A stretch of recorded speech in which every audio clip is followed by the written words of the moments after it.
up, Yanko? Nice seeing you again, man. Long time. Yeah. How long has it been? um, 10 years? No, it hasn't been quite 10 years, right? I was probably like, I don't know, early 30s. I'm 39 now, so I don't know, 7 years ago or something like that. Seven or 8 years something. ago, Yeah. I saw you at the gym. You know? Yeah.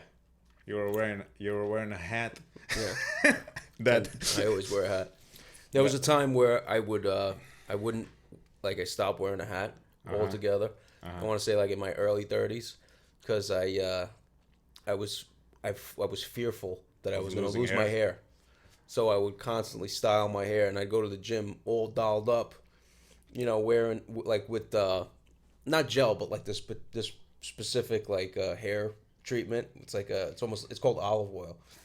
Oh, so oil, like It's oil. it's not an oil. It's like a pudding. It's like a pudding consistency. Yeah. But I would put it in my hair, and again, this was the time where I was killing it, and I was still an electrician, right? I mean, I was Yeah. still going to a construction site every morning, but I was getting out so early that I was fresh as a daisy all the time. So I would go to the gym and I would look fresh. I'd be fresh as a daisy. My hair would be done, and I would get so much pussy. You know what I'm saying? I would be getting so much pussy, and people would hate on me constantly Yeah. until they became my friend. So that's funny about people is, right, when they don't know you, right, and they look at you and they're jealous of you, they hate on you, but once they meet you and they can call you friend, then the whole relationship changes, right? It's no longer a hateful relationship. It's like, oh, I want to hang out with that guy. Yeah, but you know what? I don't know. I feel like those people. You know what? And I should stop saying I feel like, because I hate saying that. You should stop saying that, because Yeah. that's, in my opinion, it's a sign of being ingenuine. You know what I mean? Yeah, yeah. But it's almost, I say it almost without thinking about it. Yeah. I don't really mean that I feel it. I know it, but I'm used to saying I feel like, because everybody says it, Right, yeah. And another thing people say, beside I feel like, if I'm being honest, that's Yeah. another saying that I can't stand. If I'm being honest. Why in the world wouldn't you be honest? Well, there's many reasons. Well, then, then don't disclose that you're only being honest when you say, if I'm being honest. Yeah. Because then I have to assume that everything you're saying, when you don't pretext anything you say, is a lie. Yeah. Why do people say if I'm being honest when they want to be honest, but when they're lying, they're not saying if I'm gonna lie? Right, exactly. No, I hear you. But what was my point? What was I trying to say? Oh yeah, about friends. Yeah. Like some of those people who hate on you and they become friends, I really don't think they're your true friends even then, Like I said, I mean, we spoke about this. I think if you can count on one hand the amount real of friends. actual friends, and I think it includes family, that you can actually trust. Just get that mic a little closer to you, Yeah. or like a little lower. Yeah. Oh. That, Yeah. that you can actually trust. Yeah, You know, you don't have to like. Yeah, It's yeah. fine, it's fine. that you can actually trust, like family and friends. If you can count them on one hand, I think that's, you're lucky. You know? Yeah, but I think it's normal. I think the older you get, the more you realize that that's normal. I think when you're younger, you think friends who aren't your friends are your friends. You know. Yeah, I went through all of that. Yeah. When I was younger, like when I first came to America, my criteria for friends was how cool they are. Well, I think that's most kids, friends. Like I remember this guy Manny. Do you remember Manny? Yeah. He was like blonde, kind of like Yeah, whatever, I remember. longish hair. I didn't think he was cool. No? No. Why not? I don't know. I didn't think he was cool. I didn't. I guess I had a different idea of what was cool Oh, okay. versus what you thought was cool. I mean, I thought the Italian guys were cool. Oh yeah, you were all like about the Italians Yeah, back then. and I guess you were about the Romanians. Not really, because there were a bunch of Romanians I didn't really like. No. Yeah, but this guy, the reason why I thought he was cool is he was always down to do stuff. Always. He had like no parental supervision. He was always out. I remember we were like, he was doing valet parking. I'm not proud of this, but he basically would take the cars, like the nicest cars, and just take them for a ride while people were inside doing whatever they were doing. Okay. And I would go with him, and he would like do like tricks. Like he would try to drive as close as possible to the parked cars at fast speeds. Really? Just crazy stuff. Yeah. And guess what? That guy's in prison now. Really? Yeah. What happened? He tried to kill. He tried to steal from like a rich lady in Connecticut that he was. Oh, I think you told me this. Yeah. But when did he? Was this something that happened recently, or? No, this was like maybe 10 years ago. And he's still in jail? Yeah, he's in jail for like 30 years. What did he steal? It's not just what he stole; it's what he did also. What? So I think I told you in the story. He basically went with another guy, and pretended that he injected poison in her arm. Oh, so it was like a armed robbery kind of. I don't know. I guess it was like a felony. What he did. It was. I don't know these terms, Right. but it was not good. You know what I mean? Well, fuck him. Yeah, I mean, I feel the same way, man. Yeah. You know, you're. I mean, it was a poor old lady, man. You know? Fuck him. Yeah, you Fuck know 'em. what I mean. You're Fuck going out there like to get your kicks. You reap what you sow in life, you know, and the chickens eventually come home to roost, you know. It is what it is, man. Yeah. Part of me feels bad just because the guy basically wasted his life at this point. He's gonna come out when he's like in his 50s. Fuck him. You know. Fuck him. But at the same time, man, I'm sure he had a lot of time to think about the fucking shit he did, and that's why I didn't like him. Look, man, I know this may sound a little stupid, and I've said this to you before, but I can look at people, and sometimes especially when I was younger, I would ignore my instincts. But now that I'm older, I'm wiser, and I don't typically ignore those instincts anymore, but I can look at somebody and meet them within a few seconds and know right off the bat whether that person is a good person or whether that person is a bad person. And a guy like Manny, I remember my instincts telling me this guy's not a good guy. Yeah. You know? Yeah. And that's just kind of how I've always been wired. It's kind of gotten me into trouble a lot, you know? Not trusting your instincts? Well, both. Not trusting my instincts have got me into trouble, and trusting my instincts and not playing the game. You know what I'm saying? In other words, if I know I don't like you, I'm not going to pretend to like you. And that's got me into trouble. Being honest has got me into trouble. Oh, yeah, but that's good trouble. It's not necessarily good trouble. It doesn't get you far in the workplace, right? Sometimes, right? Sucking dick and fucking being a kiss ass is what gets you far in the workplace. Yeah, in the short term. But in the long term, those people...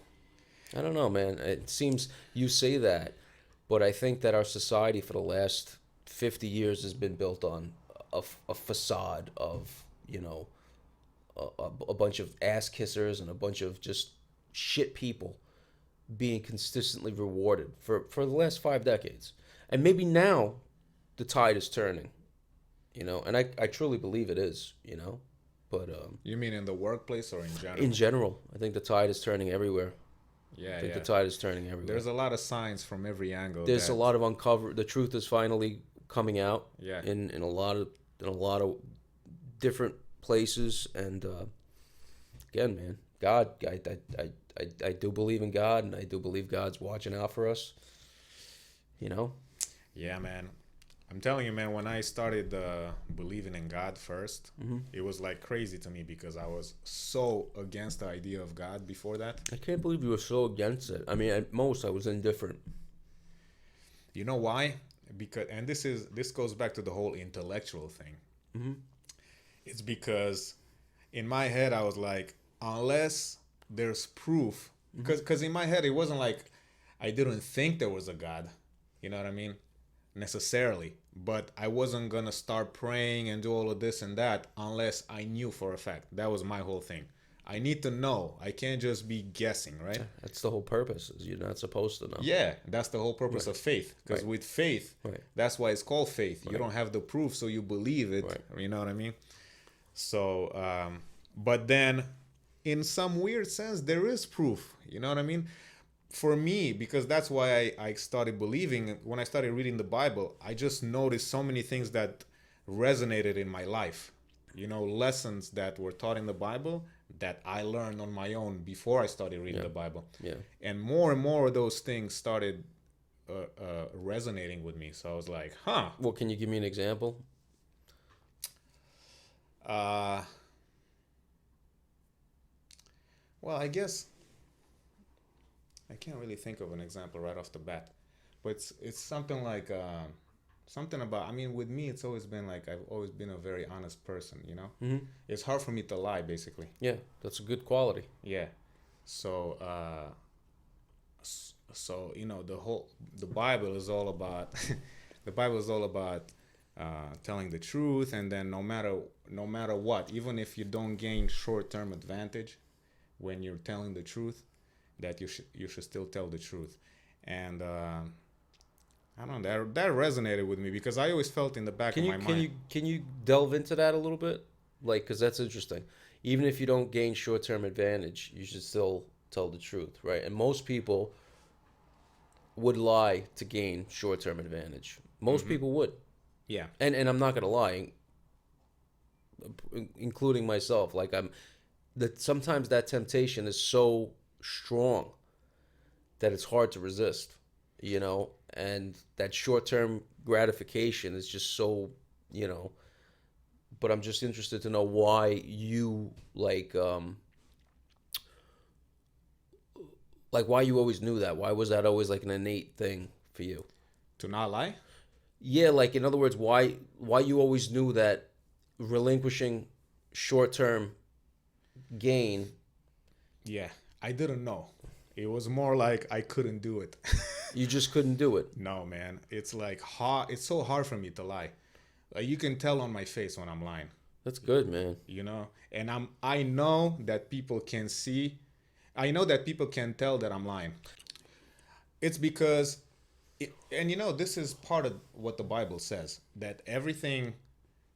I think it says that, or if it doesn't say it, I've heard somebody who's read the Bible say it, for whatever that means. But all the stuff that's in the Bible, it's already in us. You know, it's already, when you feel guilty about something that nobody else knows about, why do you feel guilty then, right? There's a reason why you feel guilty. And so all of that stuff is ingrained in our heart. We feel bad about doing certain things. We feel good about doing other things. Yeah. You know? So I always felt that when you're telling the truth, or with me, for example, I'd be like, I would suffer at times. Your soul. Huh? It's like your soul is tainted. Yeah, your soul is tainted. But what I wanted to say is sometimes I would lie I would tell the truth even in situations where it wasn't advantageous to me, and then I would have to suffer afterwards. So basically, I would lie, then I would suffer short term for that, and in my head, because at that time I didn't really care about. I care more about not suffering. Let me put it that way. So I was just like, why can't I just lie?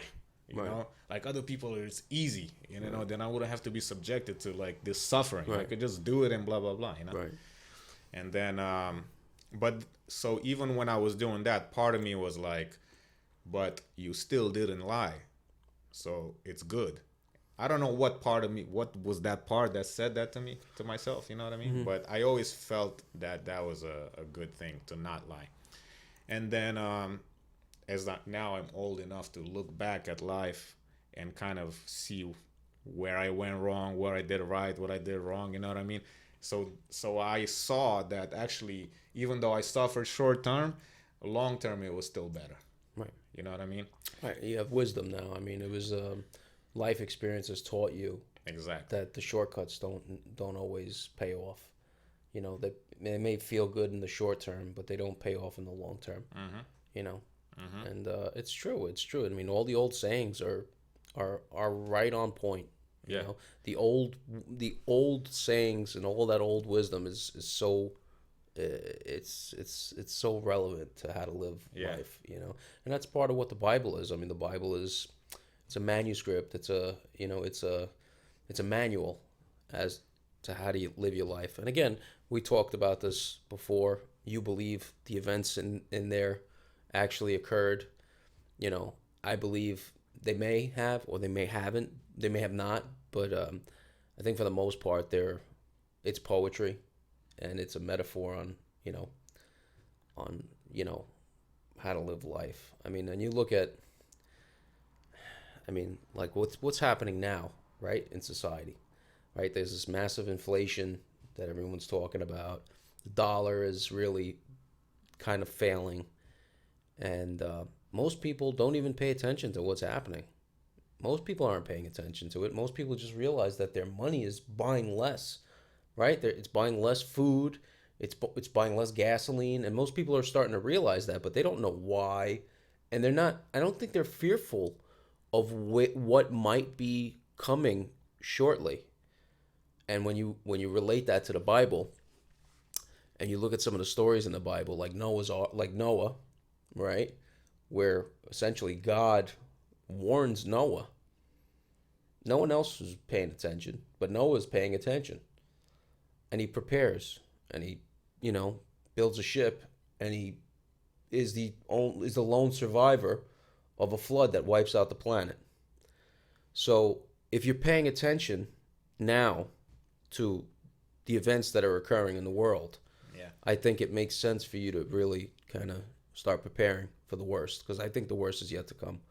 And I know you're hopeful, and I know that might sound a little doom and gloom, but I mean, I think if you pay attention to history and you pay attention to just the way things, again, a sine wave,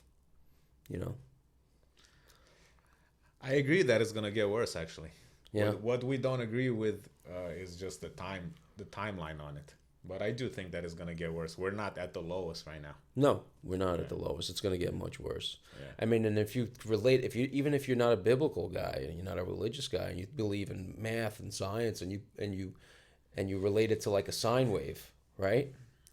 And you have your ups and then you have your downs, right? You have your peak and then you have your trough. Look at all the people for the last 5 decades or so who've been rewarded, who've made money, who've gotten wealthy. For the most part, they're not honest people. They're evil people. They've been rewarded. So the time for good is on its way, is what I'm saying. I think the good people will be rewarded. Yeah. In the next cycle. But I think the good people are those that are paying attention, and I think the good people are those that God has warned, if you will, like I don't know. That's just what I believe. Maybe I'm wrong. I mean, I think that it's not just the people who are paying attention that are going to reap the benefits. I think people who have been good, regardless of whether they're paying attention or not, are going to come out on top. I'm fearful of that. You're fearful for them, you mean? Yeah, I'm fearful like a lot of good people are going to get hurt. I think a lot of good people are going to get hurt because they're not paying attention, because they're living in la la land, because they're watching the Oscars instead of watching, instead of reading the Bible or instead of reading history. They're part of, they may not be bad people, right? They may not be bad people. They may be honest, hardworking people going to work, paying their bills, trying to take care of their family. But a lot of these people are, they're brainwashed, Yeah, they're brainwashed. They're not talking about what we're talking about. They're not paying attention to what me and you are paying attention to. But a lot of people don't even have that time. No, you're right. And you know what? I'm thankful for the time that I took off of work. I'm thankful for the time that I had to really pay attention and read and open my mind to what's happening and kind of let God into my life. I'm thankful for that. Yeah, man. I'm telling you, man, when I was an atheist, right? The thought of the fact that there is no God was actually painful for me. Is it? Yeah. Because I was just like, so what's gonna happen? I'm just gonna die. I don't know why that's such a thing, right? Because if you really think about it, if you're dead, you don't exist anymore, so you don't have any feelings about it, But for some reason, it messed with my head that I'm gonna just die and that's the end of me forever. I'm not fearful of death. No? No. That's good. Are you? I'm not gonna lie to you. If somebody told me I have a terminal illness right now, I'd be freaking out. I wouldn't. Yeah? Yeah, I don't know. I mean, I guess that sounds morbid, but I don't know. I mean, I don't know. I think the afterlife is going to be good, and you know what I mean. I don't know. What if it's in hell? Oh, hopefully not. Nah, I'm just messing with you. But anyway, yeah, man, it's for me, because a lot of people look at people who believe in God and think, oh, they're just suckers. They just want to believe in something to make themselves feel better about Right. the world. Right. And even I used to think that, Mm-hmm. but it really isn't that, man. For me, anyway, it's not that. For me, it's just I don't, like I said, I'm not just taking it and like for free, so to speak. I see wisdom in it. So for me, if something makes sense, I incorporate it into my life. I just Fair enough. I think it's look, you could try to put the pieces of the puzzle together a whole bunch of different ways, right? You could put them. You could try to do it. You could try to make sense through math, through science, and some people make sense through religion. They make sense through faith.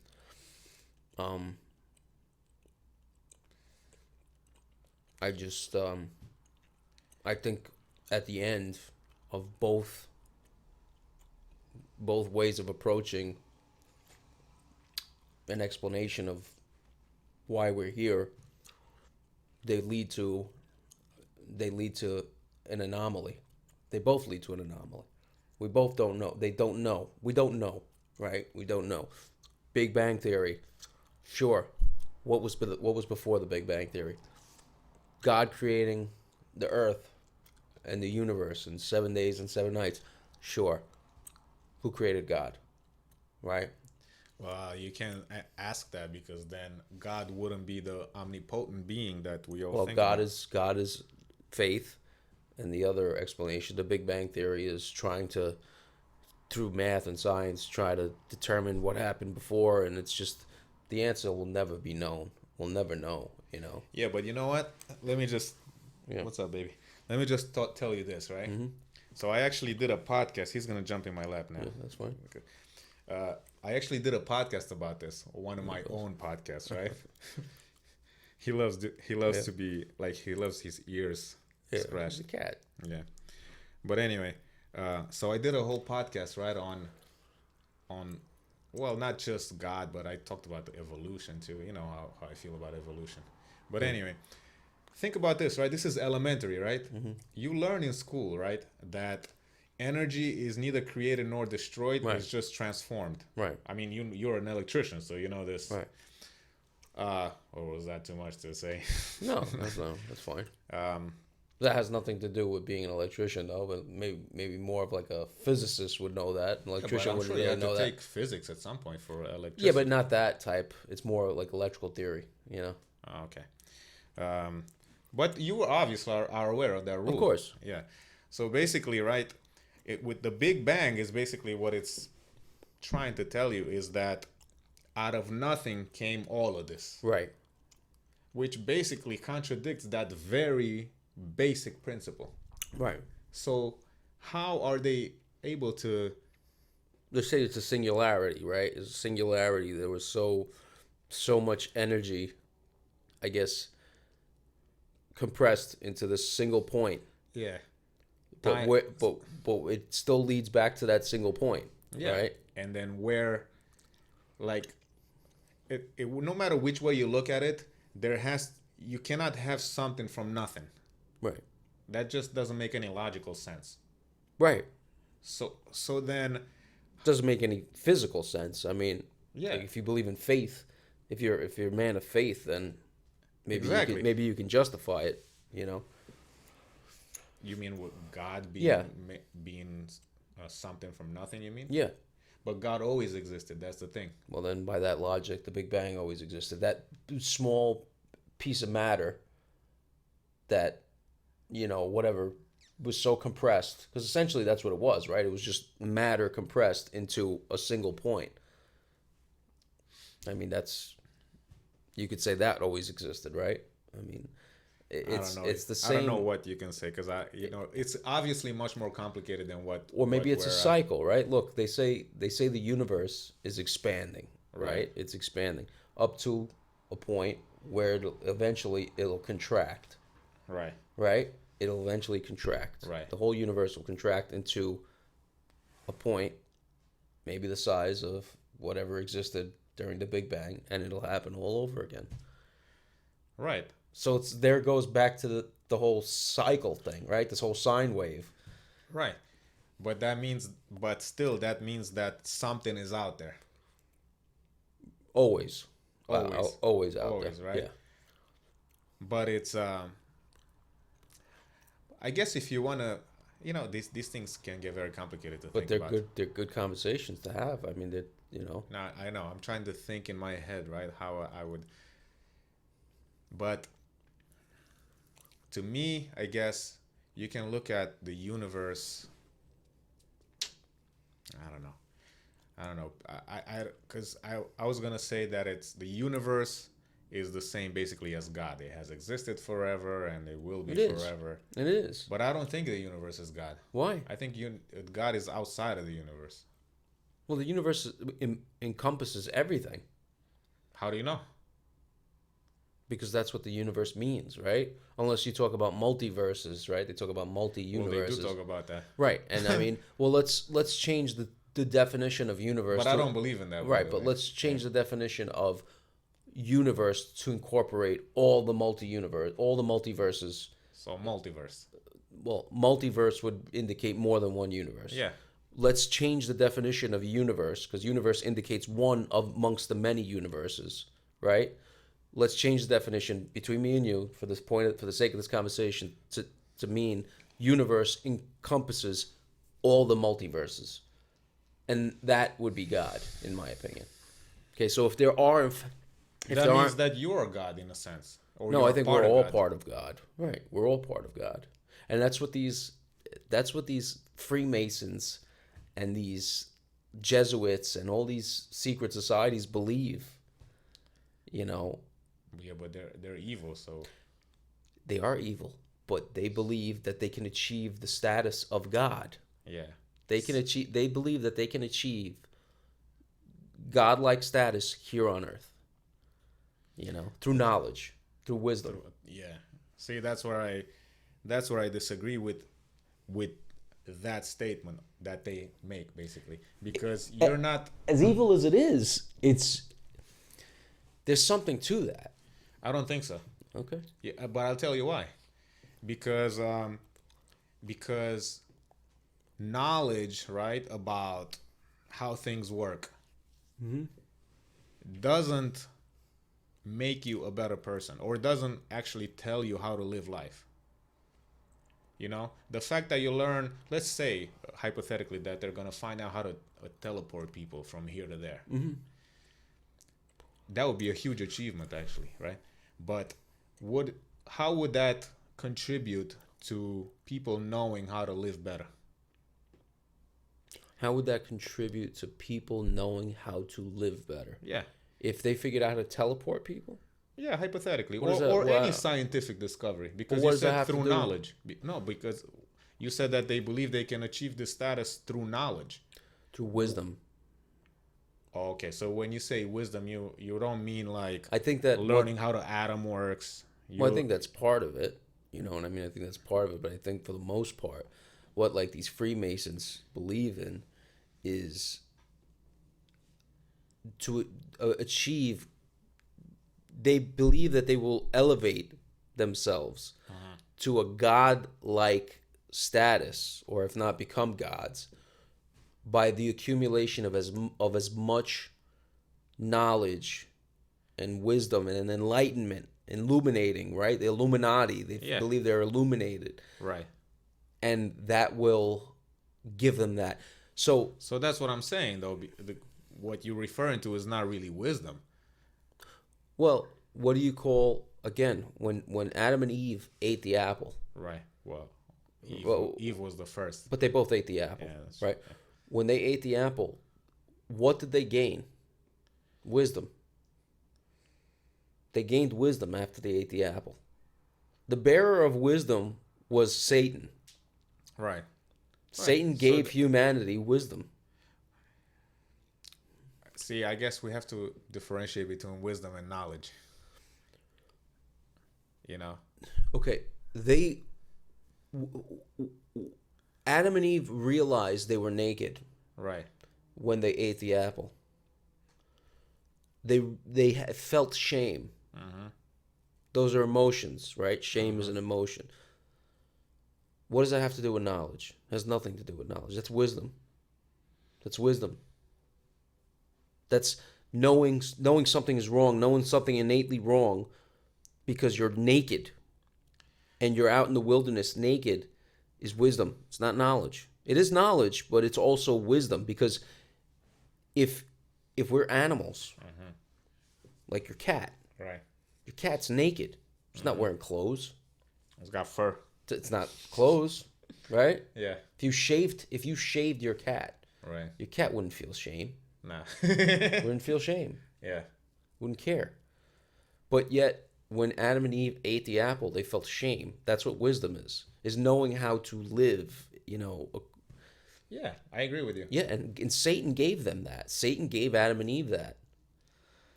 Yeah, God was kind of protecting Adam and Eve from that wisdom. Right, because Right, and this is what I mean by the Illuminati and like these Freemasons, these secret societies who understand that. I think they have such a deep, profound understanding. Oh, they do. Of Absolutely. of the Bible and of wisdom and all this stuff, and they know so much. But what I think, the where I see a problem is that they think they're above us. They think they're above us, and they think because they know what they know, that they can control us and they have a power over us. And yet here we are talking about what they know, This is really, really deep. deep, yeah. Because, even though I believe in God and all of this stuff, I do not claim to understand everything, because these stories are, even Jordan Peterson was saying, right? You can read Genesis over and over and you found new layers. He was talking about how you can always find new layers with Poetry. Yeah, you know what I mean? Yeah. Like new levels of understanding. So It's amazing, isn't it? it's extremely amazing. It's so you can spend a lifetime reading the Bible and trying to understand everything in it and interpret everything in it, and it's such a perfect analogy for life. Yeah, because there's so much in it. and you know what I like about it? It's always internally consistent. You know what I mean by that? Meaning like if there's something that was said, let's say in Genesis, the first chapter, right? Nothing after that contradicts Genesis. I know that's kind of I don't know the general. Bible that well. You know what I mean? I don't know the Bible that well to see if there are inconsistencies. From what I've read and from what I've heard other people, not that you should believe what other people say, but I like to hear what other people say because sometimes they have insights that I never thought about, and then I'll go and read for myself with that insight and make new connections, whatever. Like I said, man, the Bible is always a source of new knowledge and new wisdom, for me. Yeah, it's And when I find something that's I remember one time something clicked for me that I was so amazed. It was like a beautiful moment, man. I'm trying to think what it was, because I was like, wow, unbelievable. It was like amazing how it made sense to me, how everything came together. Was it like a particular story or? Yeah, it was a particular story. It was in the New Testament. It was basically the New Testament. Have you read the New Testament, by the way? Not front to. Yeah. So if you have you read the whole thing? No, not front to back, but I read the main, what do you call them, scriptures about Jesus's life. I've read all of those, right? Oh, like Matthew and. Yeah. And it's basically, all of that is basically, in a sense, just Jesus teaching people this and that. I mean, there's events that happen to him, blah, blah, blah. But even through those events, Jesus just explains to them the wisdom of what just happened. And so for me, reading those scriptures, and the stories are simple too, you know what I mean? It's like to the level of you don't have to go to school to understand these things, Um, okay, I think now I remember one of them. You know, he was saying that basically that if you're this was one of them, right? And Leo's interested in Nick finally. No, he did that before and he left. He just wants to. He's just. It's funny how animals are into smell. He's investigating. Yeah. Um, but what was I saying? Sorry. Yeah, that's all right. It was about growing a tree, right? Oh yeah, you judge the tree by the fruits that it creates. You know what I mean? And this basically he was referring to people. Like So if the you parents. really, if you really want to know about somebody, look, forget about listening to them what they have to say about themselves. Looking at their life and see what their fruit, what they've created, what they've done. The Blah, children? blah. Oh, it could be anything, you know what The I mean? fruits of their labor or whatever. Yeah, the fruits of their labor, what you consider valuable, I guess, as a person, you know? Mm-hmm. We all have like an innate, I think, knowledge of what we admire in people. Mm-hmm. You know what I mean? So it's like looking at a person and seeing their fruit. And if Well, what's their fruit? Because, I mean, I don't know. There's a lot of people who were. I'm not talking about money. Okay, because, I mean, that's what a lot of people would consider their fruit, you know? That's because they don't worship God. When you worship money, you don't. So one of the things that I learned from the Bible is, because I have other hobbies in life. Like I like mountain bike and I like playing guitar, music, right? But I learned since believing in God that you cannot even those things are not admirable if you put them first before God. God should be first. You should never idolize something before God. You should not idolize money. You should not idolize this career, this and that. God first. Right. And by idolizing God, what really that means is to follow His word. Right. So I forgot what my point was, but yeah, when with the fruits, it's not money, it's not possessions. That's not what I think about when I What is think it then? about fruits. It is if I admire the person. There are certain things like, for example, Jesus's life was something to admire, right? He was basically sinless. He basically accepted crucifixion for something that he didn't do, and willingly too.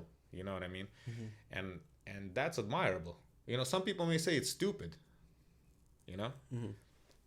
But I think deep down inside we all know that that's admirable. I So don't know how or why. back to the Freemasons. So a lot of these secret societies, right?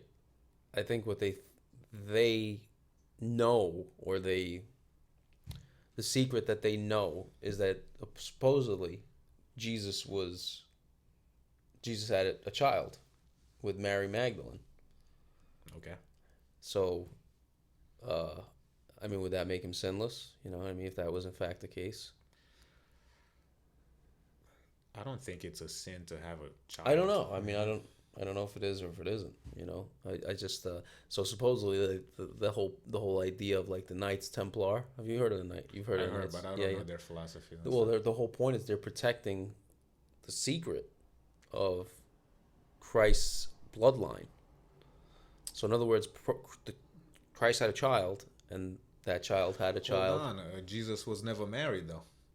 So Right, then so if it would he be a had sin. It would be a sin. It Right. would be out of wedlock. Right.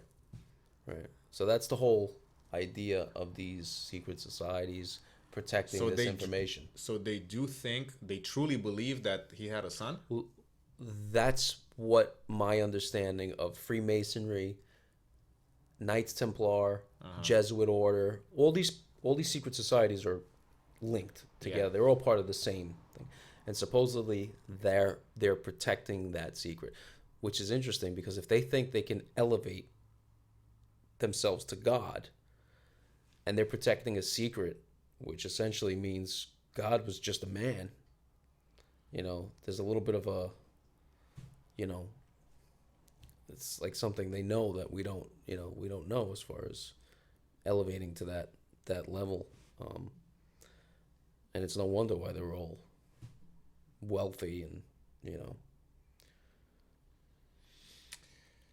It's interesting. It's interesting. It's fascinating. I mean, like, I wish I could be a fly on a wall in one of those dark rooms. Yeah, those Freemasonry meetings or whatever it is, just to hear what it is they know that we don't know. Yeah, but you know, I'm sure you know that with each degree, like the actual truth is only known by the 33rd degree. And even the 32nd degree doesn't know all the truth. Right. The 33rd degree is the top of like the Freemasonry. Yeah. Right, yeah. So basically you have this like layer scheme, right? Right. Where you get to know more and more and you get to have more power. Right. But still, with each level, they hide certain information from the level below. Yeah. Which makes you think, like, what's at the 33rd? Yeah. And, you know, some crazy secrets, that we don't know about. Like, I mean, like the night, I think they're called the Knights of Malta. Yeah, I heard that too. I've heard all of these terms. Yeah, Knights of Malta. Yeah. These people, the only members are people that can trace their bloodline back like 1,000 years. Insanity. I know the Illuminati have that. I know it's all like bloodlines. Yeah. But yeah, I think you're right. These are all, and it's a long, like, it's not just like a few hundred years ago. It's like 1,000 years. Yeah. You know what I mean? And they're all protecting some secret that, we don't know about. I mean, what do these people know? What do these people know that we don't know? They're not bullshitting. No, they're not bullshitting. They're not bullshitting. But you know what? Have you ever heard of, man, now I forget the name, but there's a book. It's like Jewish mysticism. The Kabbalah? The Kabbalah. Have you ever heard of that? Of course. That's also like wrapped in secrecy, man. Yes, it is. Even like Jewish people, they have to reach 40 years old before they can be taught about it. Really? Yes. I didn't know that. Yeah. So in order for them to read the Kabbalah, they have to reach 40? Because I want to buy the Kabbalah. I've been meaning to buy it. I tried to look it up and nowhere to be found. What are you talking about? It's everywhere. You could buy the Kabbalah. You can? Of course, sure. Oh, okay. Yeah, it's I mean, I remember one time I tried to and I couldn't find it, but maybe I didn't look too hard. Yeah, the Kabbalah you could buy. I want to buy a lot of stuff. See this sucky shit about going back to work because I don't have the time to read anymore. You can do it on the weekend. Yeah, fuck man, it's not the same. Yeah, it's not the same. I miss that so much, Or on the subway. Look at the schlubs that we are. What do you mean? What do I mean is that we're all scrambling to earn a few bucks instead of expanding our minds and learning the truth about everything, while the rich people get to do that. The rich, wealthy people get to do that. They have the time. And the rest of us are scrambling for a few bucks to pay rent or whatever it is, and we're in the dark. We're in the fucking dark. I mean, it's by design. It is by design. Yeah. It's modern day slavery is what it is. Yeah. We're enslaved and we don't even know it. Exactly. Stay in the dark, make our fucking coffee, build our buildings. Don't read too much. We don't want you to be smart. It's just to quote George Carlin, they want you just smart enough to run the machines and do the paperwork. They don't want you smart enough to realize how badly you're getting fucked by the big red, white, and blue dick that's being jammed up your ass every day. Man, you know it by heart, huh? Yo, I'm gonna get a beer. All right, I'll get one. You want one? Yeah. Yeah. All right. We're back. We got a couple of brewskis. A couple of cold ones. Cheers. Cheers. I'm not gonna drink because I'm waiting for the phone to. Okay.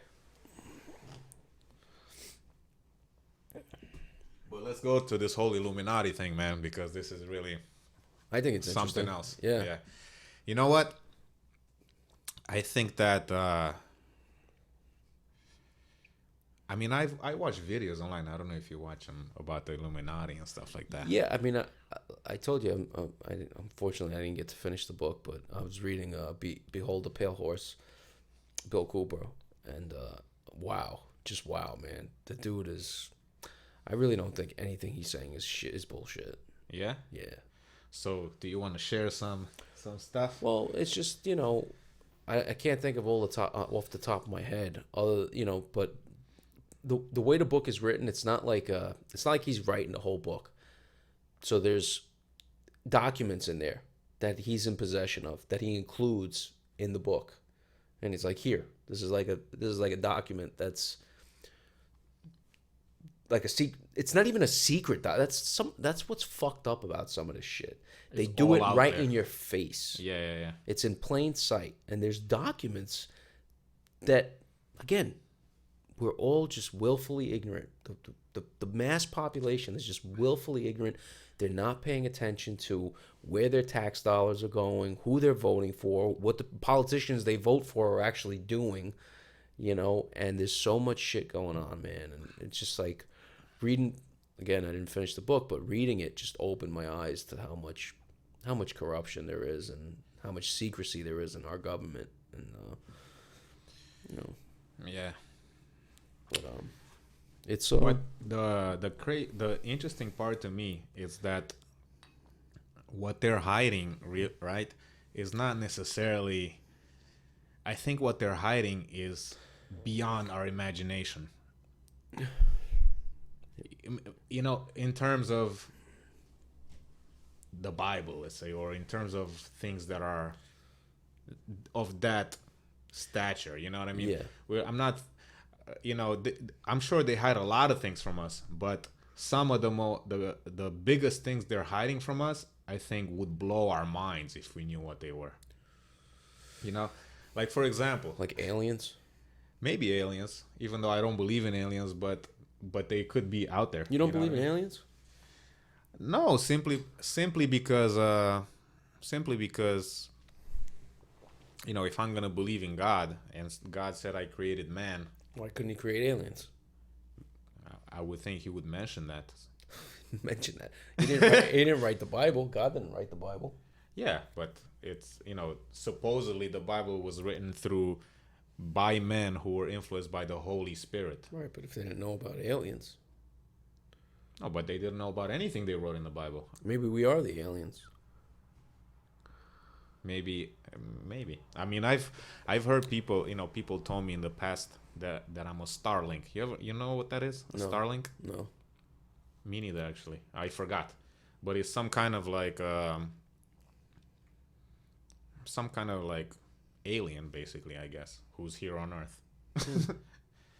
I don't know if it was Starlink or Starlight or something like that, You can look it up online. I looked it up, and it was almost like a zodiac type of thing, like people who display these types of qualities are considered to be. You're a thinker. I think you're a thinker. I don't think you accept anything at face value. I think somebody tells you something, you're gonna question it. You're gonna think about it. I'm gonna question it, but beyond that, you know what else I do, which I love, man. It's like if I could do that all the time. Is I just love to. That's why I like to watch conspiracy theories and stuff like that. Not because I'm ready to believe all of them, but simply I want to hear stuff that's never been said before. Like stuff that people believe that's not out there in the mainstream. Even just reading about it is entertaining to me. Yeah. Now, it doesn't mean I'm going to believe it, but I like to read or watch these videos because what if I see something in there that I've experienced or I've seen or I've heard before, and then I can find out more about that from that person online, you know what I mean? And I'll never believe 100%. It's hard to really know the reality, you know what I mean? But at least I'm aware of certain things that most people don't even think about, To me, I love doing that. And that's why when I showed you that video, which I was so disappointed that nobody got a reaction from, with the sun, with the Stephen Hawking balloons. Stephen Hawking balloons. Oh, yeah.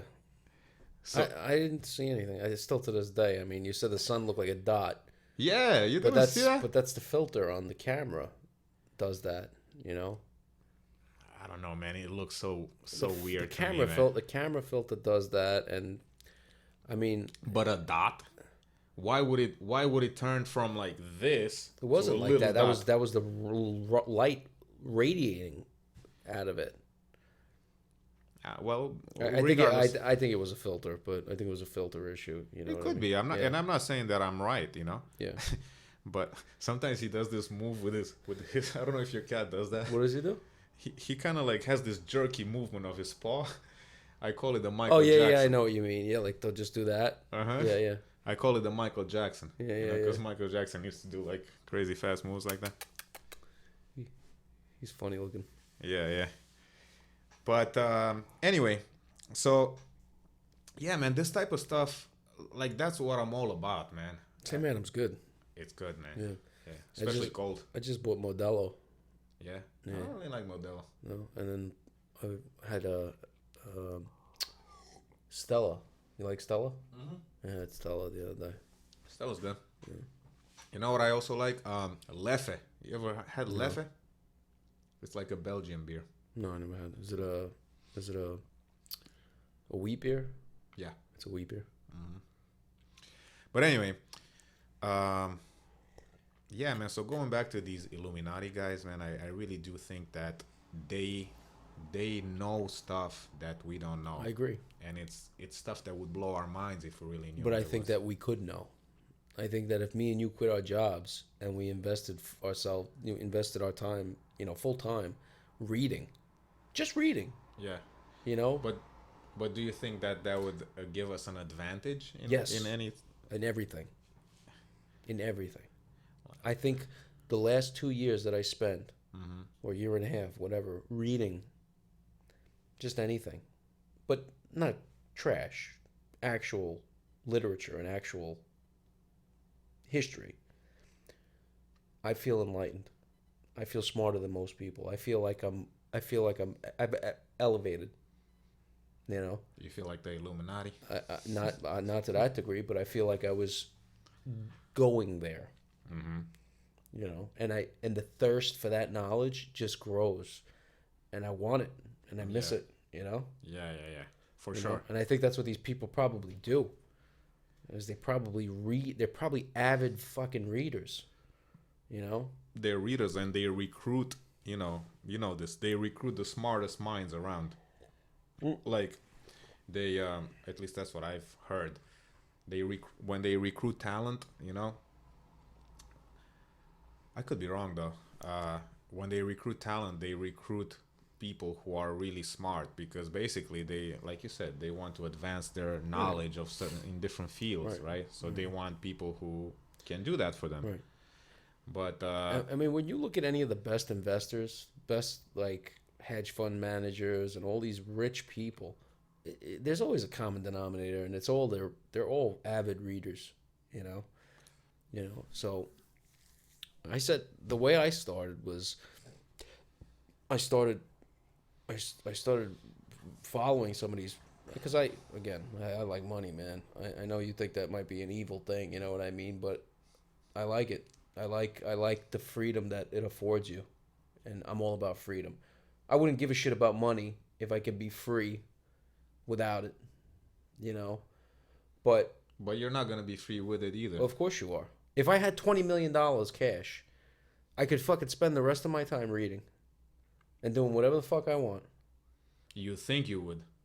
But with more money come more problems. What more problems could there possibly come? People will come at you, man. Once people know that you have $20 million. My point is I can't do what I want on a daily basis because I don't have $20 million.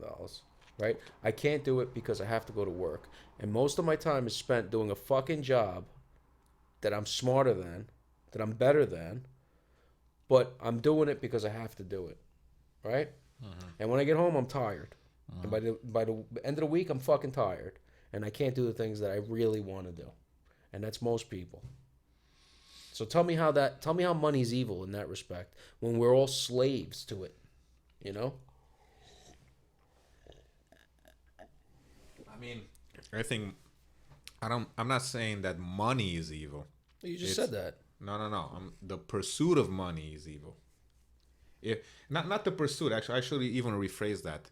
If you put that at the top of your list, because at the top of your list should be God, basically. Okay. And then I think they're all related. Well, I mean, look, there's a famous quote from the Bible that says, we fight not against what was it? How the hell am I fucking further into this beer than you right now? Well, what's the problem? Because you started like way before me. Because No, I I had didn't. foam. Yeah, I guess I'm taking my time a little. I lost my train of thought. Oh yeah, the quote was basically saying, I forget the exact quote, but what it basically says is that material things, the access to and gain of material things is not what life is about. Life is a spiritual battle. All right, I'll put it to you this way. Yeah. Can I put my foot on here? So when I was getting unemployment, right? I was getting the unemployment and the supplement. Yeah. I don't need more than that. You what? I don't need more than that. Mm-hmm. You know what I mean? I was happy with that. I was happy getting an income, just enough. And I don't want to be rich. I just want to have enough that I don't have to do this shit job that I have to go to every day, and invest all my time, all my waking hours doing something that I really don't want to do, or that, you know what I'm saying? Like, Yeah, I know what you're saying, but I guarantee you that if there was a job that you wanted to do, that you'd be good with the that. job that I want to do the rest of my life is what I want to do. Yeah, that's what I'm saying. If that makes sense. Yeah. Of course it makes sense. And what makes sense, what I mean by that is, Excuse me. Thank you. What I mean by that is, if I want to blacksmith one day, blacksmith. If I want to melt fucking copper one day, I'm gonna melt copper. If I want to garden one day, I'm gonna garden. If I want to read for fucking 6 hours, I want to read for 6 hours. I want to do whatever the fuck I want to do. That's what I want to do. You know, that's it. I don't want a job. I don't want to do one fucking thing. Imagine eating one thing for the rest of your life. Imagine eating the same thing every day. That's what they're asking you to do with these jobs. That's what they're asking you to do. How can you possibly open your mind if you do the same fucking thing every day? Yeah, you're going to get really good at doing that one thing. And that's what they want from you. That's what they want from you. They want you to be really good at fucking doing that one thing, but they don't want you to know about everything else. You know? I mean, I don't disagree with that, but I do disagree with the pursuit of money. Not even with the pursuit of money necessarily, but with because I look at money as being something that comes along when you're going about life in the right way. You know what I mean? It will come along. There is something to that. Yeah. There's absolutely something to what you're saying, and I agree with that to a degree. Like, in other words, don't pursue money, pursue happiness and what you want to do, and money will come to you. Exactly. There is absolutely something to that. You know? So, like I said, I'm not against money or people having money. As a matter of fact, the whole idea of capitalism is to create, basically, the way I see it, is to create new wealth. Yeah. You know what I mean? Yeah. Through your mind, innovation. Basically. Right. Yeah, exactly. So I'm all for that. I like as big a capitalism society as you can get. Right. You know what I mean? Mm-hmm. Free of government intervention and regulation and all this. Just let people do their thing. You know what I mean? Leave people the fuck alone. Yeah, exactly. Yeah. And I think that if we were to live in a society like that, that was America pre, 19 fucking 17 or whatever, the Gilded Age, in America in the late 1800s, the most prosperous time in America. Barely any government. Yeah. Yeah. But back then the Illuminati was still in power. I don't know if they were in power, but they existed. They were the founding fathers were Illuminatis. They were Freemasons. Yeah, there's Freemasons and Illuminati is the same thing. Yeah, but there was a lot more freedom in America back then. There was a lot more mobility. There was, because it was a new country, right. New resources like that gold rush and all that stuff. Right, oil, gold, yeah, steel. Exactly. So it's you're gonna have prosperity simply because it's a new country, even the Freemasons, I think, wanted that, because they wanted wealth to be created so they can steal it afterwards. So you think the founding fathers were evil? Yeah. I don't know, man. They gave us the Constitution. Well, I'm not saying that everything that came out as a result of them start forming America was evil. I think they were evil. You know what I mean? But if they were evil, then why would they give us perhaps the greatest document ever written? You know, or the greatest two documents ever written: the Declaration of Independence and the Constitution. I mean, come on. These things are, if followed as written, not interpreted, followed as written, are the greatest things ever in terms of, you know, establishing a government. And yet here we are in fucking 2022 and they're ruining it, you know? Well, you know that whole saying that don't like what priests say, don't do what I say, not what I do. Do as I say, not do as I say, not yeah. as I do. Right. That's just the fact that you say something that sounds good or you write something that sounds good doesn't mean that you yourself are good or that your intentions are good, because even if something is laid out and it sounds good and it is good, Mm-hmm. you know, when you analyze it, it doesn't mean that it cannot be wiped out at some point in the future. You know what I mean? Right. And who knows what their long-term plan was, because these people, man, they work on so many freaking levels of that. At least that's what I think. You know what I mean? I don't know. Yeah, listen, I mean, there's all kinds of Freemason symbology, you know, all over the place in terms of early America. I mean, it's on the money, you know? It's on the money. Man, there's so much shit, right? I mean, there's so much shit we don't know. And Yeah. it's almost upsetting that, like, you don't know what the hell's going on. Like, we're in the dark a little bit, you know what I mean? In terms of reality. Yeah. You know, we're watching fucking bullshit on TV, man. Like, oh my God, Will Smith slapped Chris Rock. And you got America fucking just, you know, hanging on every fucking word that these motherfuckers just feed us. You know, and it's just bullshit, man. It's just total bullshit. It's not reality. Well, you know what it is? I think that when people don't have a soul anymore, because I think it's related to the fact that you don't have a soul when you're interested in that type of stuff. You know what I mean? Yeah. It's something for you to talk about. You know, it's like. But even me and you talked about it. I mean. Yeah, but we talked about it in the I guess we did talk about the actual incident, but I think that when you and me talk about it, it's more from the it's all from your premise, or like in what light do you look at this incident? You know, do you look at it as like, oh, it's entertaining, he got hit, oh, or is it like, what does this say about our society? Right. You know, you know what I mean? I'm not really that interested in, oh, Jada Pinkett Smith is an evil woman and he's a cock, and why? You know, like Right. women like to talk about that type of stuff. You know, relationships, blah blah blah. For me, it was just interesting because it was such a shocking moment. You know, the fact that you can go up on stage. I heard Joe Rogan said that he sees it as like you get invited to a big prestigious dinner, and you take a shit on the table in front of everybody. Kind of what he did. That's what he did. Yeah. He just slapped. It's like nobody else mattered. Yeah, you know what I mean? I think it's either one of two things. Either it was completely staged, right?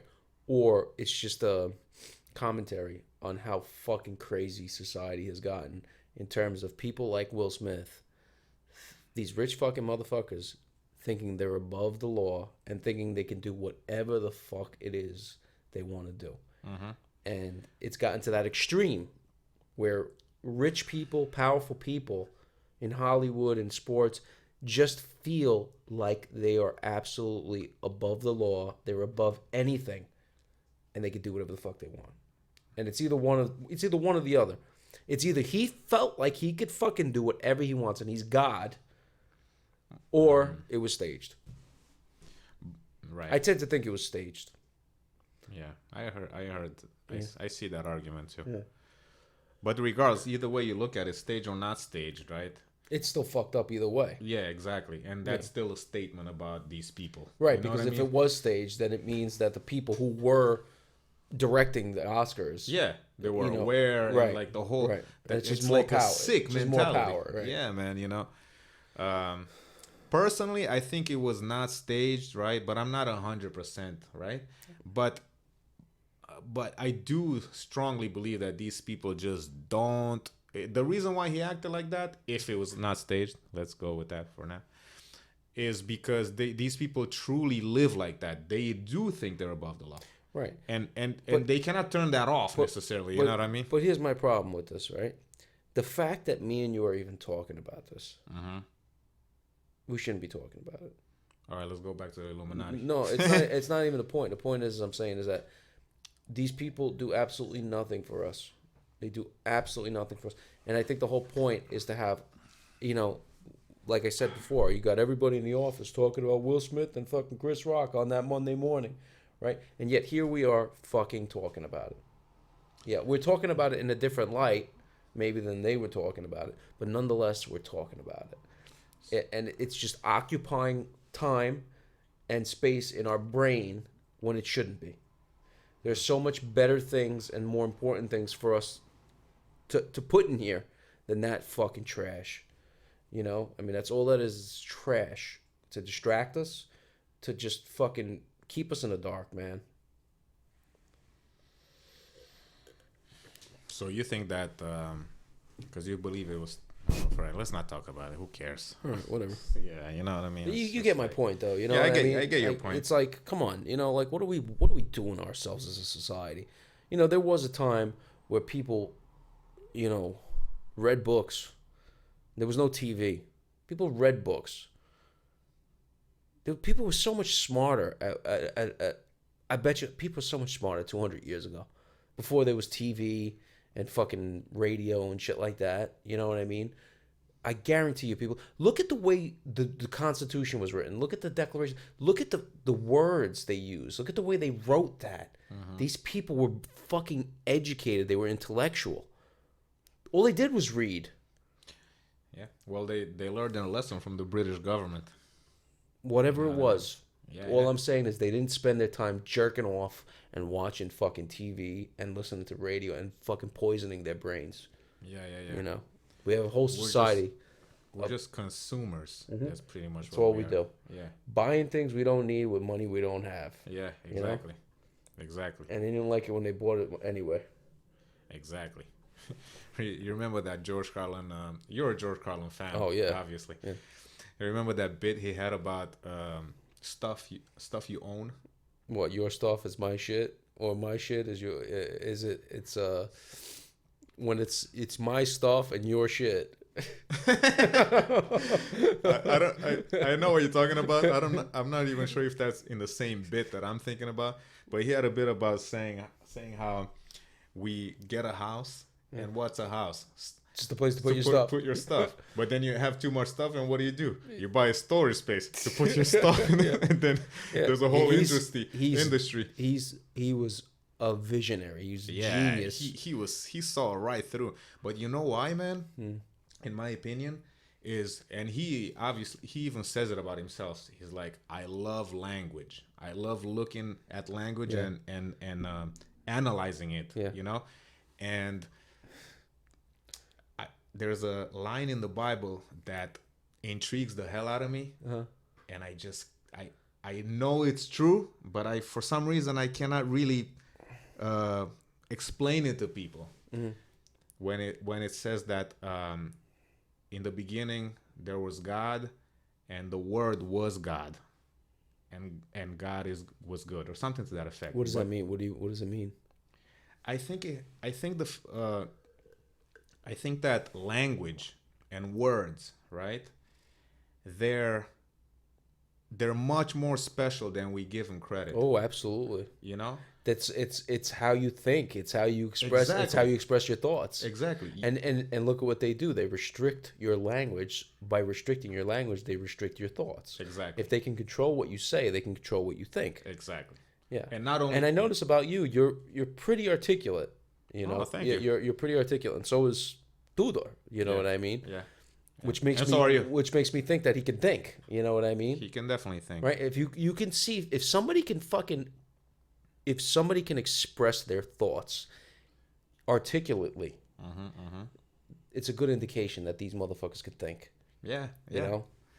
But crazy thing, right? I remember.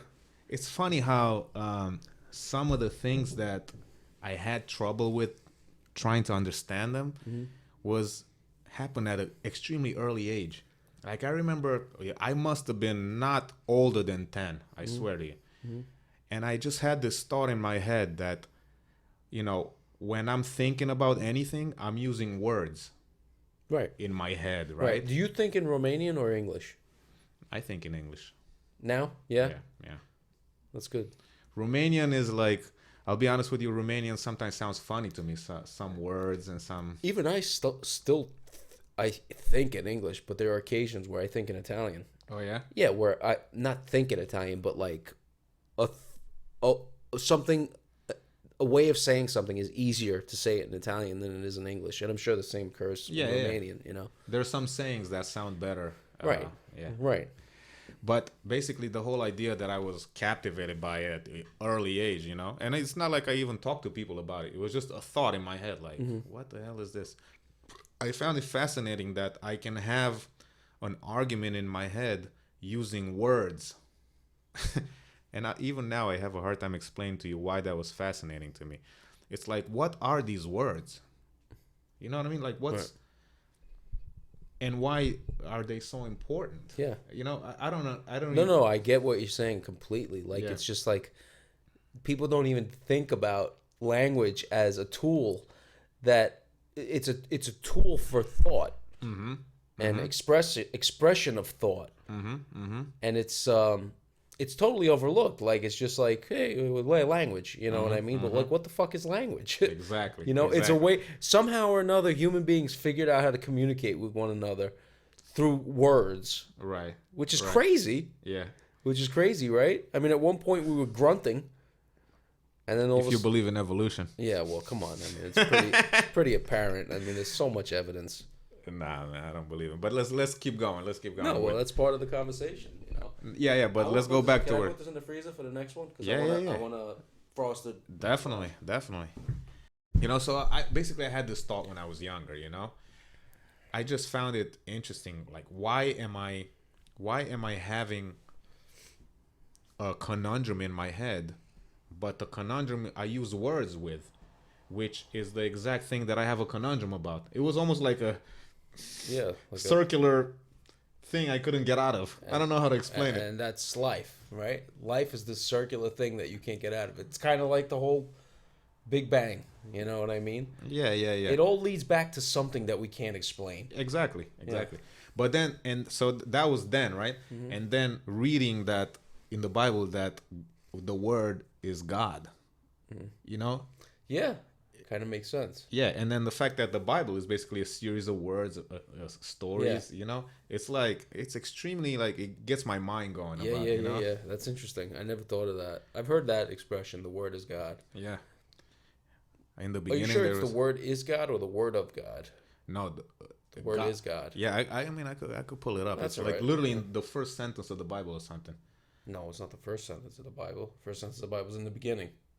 Yeah, in the beginning there was God, and God, it includes that whole thing in the first paragraph. Maybe it's the first paragraph. I don't know if it's the first sentence. I'm curious to look it up now. Yeah, let's look it up. It's literally the first.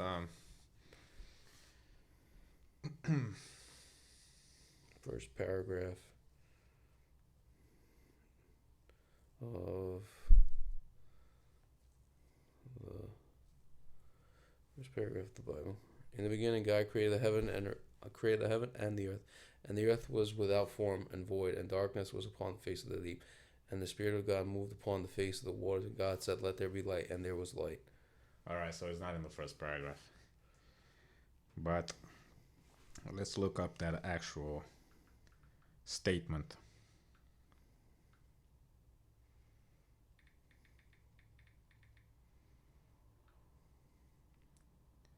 Okay, I got it.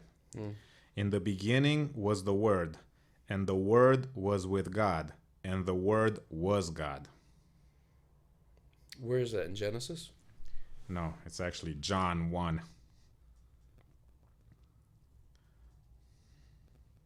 You know what's funny? Why? As soon as I typed in the like I was writing in the beginning, even before I got to finish the word beginning, I just got beg. I got up to beg. Mm-hmm. The first thing that Google's search came up with is in the begin.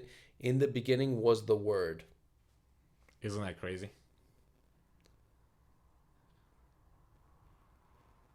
That is freaking crazy, man.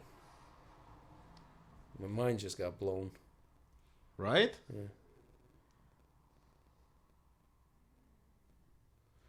Yeah, what does that mean? I mean, I know what it means now, but Well, I don't know what it means. yeah, But for some reason, I know that there's something deep there that there is something deep. I have to like, because I can't really. What does that mean? That the Word Yeah, was God.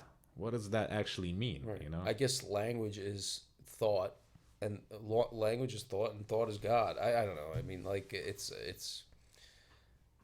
deep. It's deep shit. It's deep. Yeah. But the fact that we use words, and I think like we've talked, man, the Illuminati, I think they know all of this stuff, man. That's Yeah, why they do. That's why they They do. So what do you think about that? What do you think about these people that we say are evil? yeah, Right? yeah, Who are just so much. They just know so much more than us.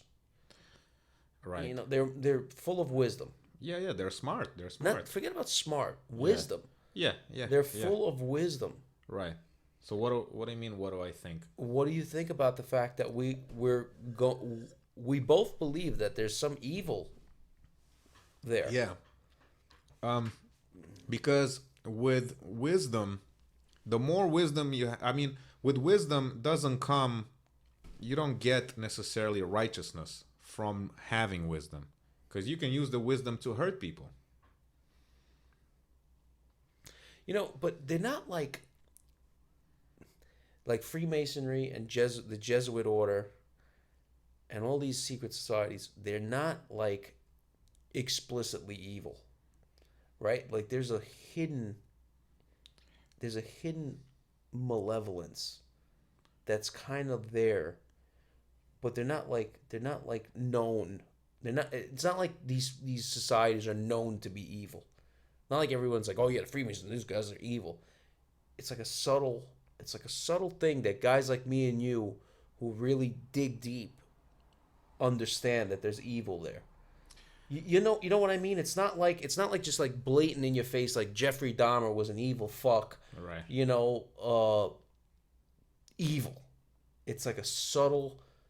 You got to really dig deep to find out the evil there, with these Freemasons and with these Jesuits and Illuminati. And I'm wondering if it's because, again, they're so full of wisdom, and God is omnipotent. He's all knowing. So, I guess the contradiction there is that not even the contradiction, but like the whole thing that me and you sense as being evil is that these people know so much. They're not God, but they're as close to omnipotent as a human can get. They're as close to all-knowing as we can get. So that means that they are as close to God as us humans can become, which is kind of evil in a way, you know? Why? Because they're not God. Right, they're not God. Yeah, They're not God. but they're, yeah. But they're so close to it Well, on a human level. Yeah, I guess. I mean, let's face it, they are, right? They are close to being God, right? They can control us. They're That's controlling. what I was gonna say. I don't think that your ability to control people makes you God. Agree. Or close to God. Agree. They're not God in the sense that God created the universe. God. No, not even in that sense. Not even in that sense that they're getting close. But I said they were as. I didn't say they were close. I said they're as close as possible. No, that's what I'm saying. Even that, no, I don't think that's the right way to say it. In terms of power. Right, but you can say Satan, right? If you believe in God, you believe in Satan. Well, there you go. Right. So Satan has a lot of power, right? Right. But and knows about God, right? Right. So, And Satan is as close to God as you can get without being God. I mean, right? I mean, like, they have similar powers, right? If you're looking at it from like a superhero comic, Right. like Yeah, perspective, yeah. they're as close. They're very close in power, So yeah, I agree. Like, these Illuminati are Satan worshippers, Yeah. But I don't know about you. I can't speak for you, but for me, it's not that I became aware on my own that they're evil. I kind of educated myself, I guess, or if you want to say that, by watching videos and documentaries about these people and seeing what the hell but they you don't do. know they did that. You don't know they've done that. That's just the documentaries. Right, The mere fact of them being, let's just say, all-knowing. Right. What are you saying? There's a little bit of evilness to that. Why? Because I think that the more knowledge you have and the more wisdom you have, I think what happens is your understanding of the way things work, your understanding of the way the universe works, just becomes clearer and clearer and clearer and clearer, to the point where you can see things almost like a god can see things. But that's not evil. In a way, it is, because you're striving for that level. So what? You shouldn't be striving for that? That's where I'm confused. That's where I'm confused. I miss reading. I felt like I would gain every time I would learn, every time I would read. I felt like I would continue this path upward, and I just think that they're so close to it,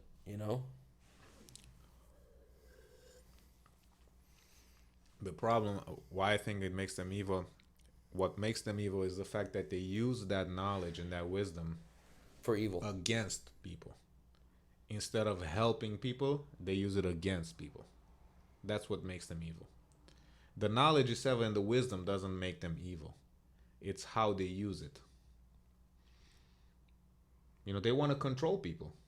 They're not coming to you and telling you, hey, guess what I found out, what I realized by reading this book. They want to play God. Yeah, they want to keep it hidden. Why are you keeping the information hidden? You know what I mean? Right, they want to play God. Yeah, exactly. So, but it's not even that they want to play God, because God shares the information with you. He tells you in the Bible what to do. No, he doesn't. Yeah, he does. No, he doesn't. Why are you saying that? Adam and Eve. Right. He doesn't share the information. Yeah, he did. He told them what not to do. He told them not to eat the apple. Yeah. And then they ate the apple. Exactly. And they gained wisdom.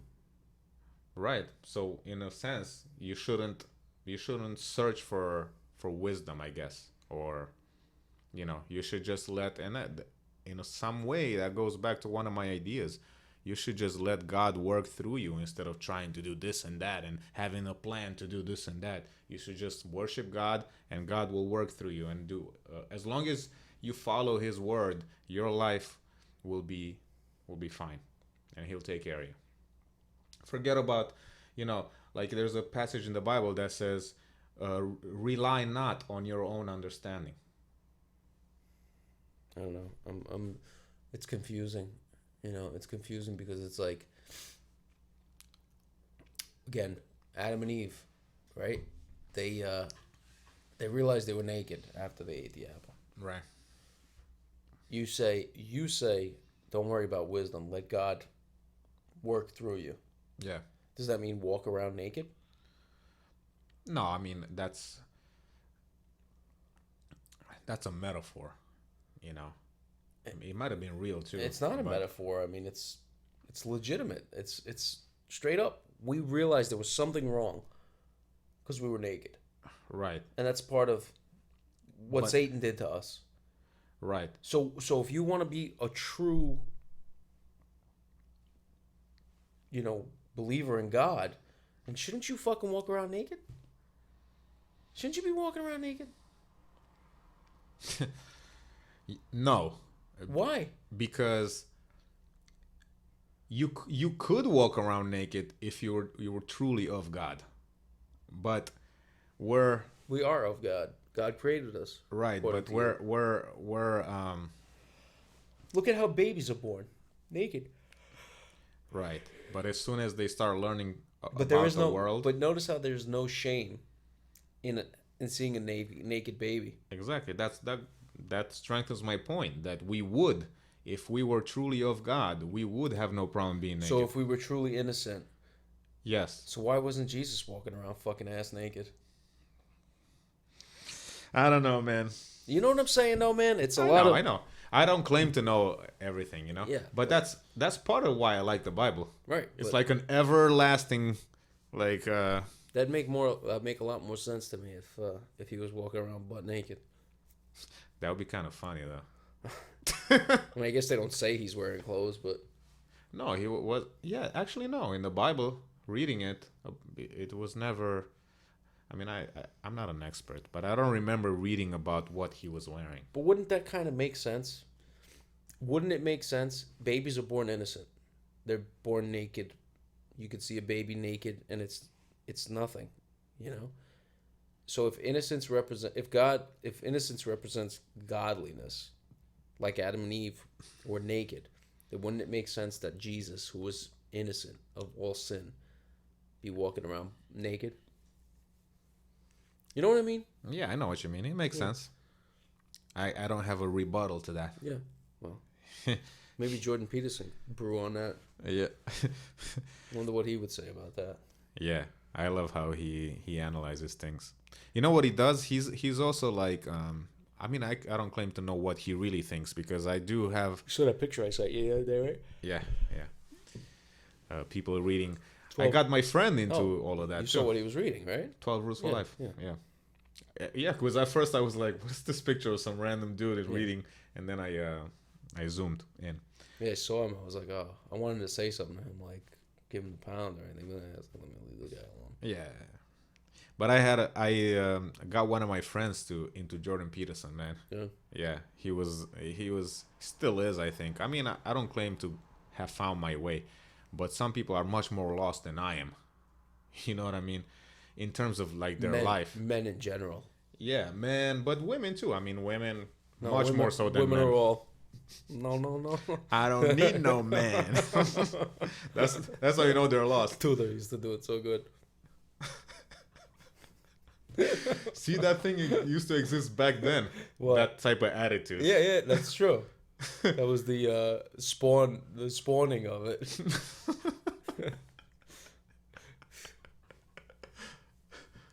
And the head too. Yeah. Yeah, man. Yeah. But yeah. Men today, man, fucking they're lost, man. They're lost. You I mean, I've known for a while. I've known this for a while. I've known it for a while. How long? I feel like I've known it all my life.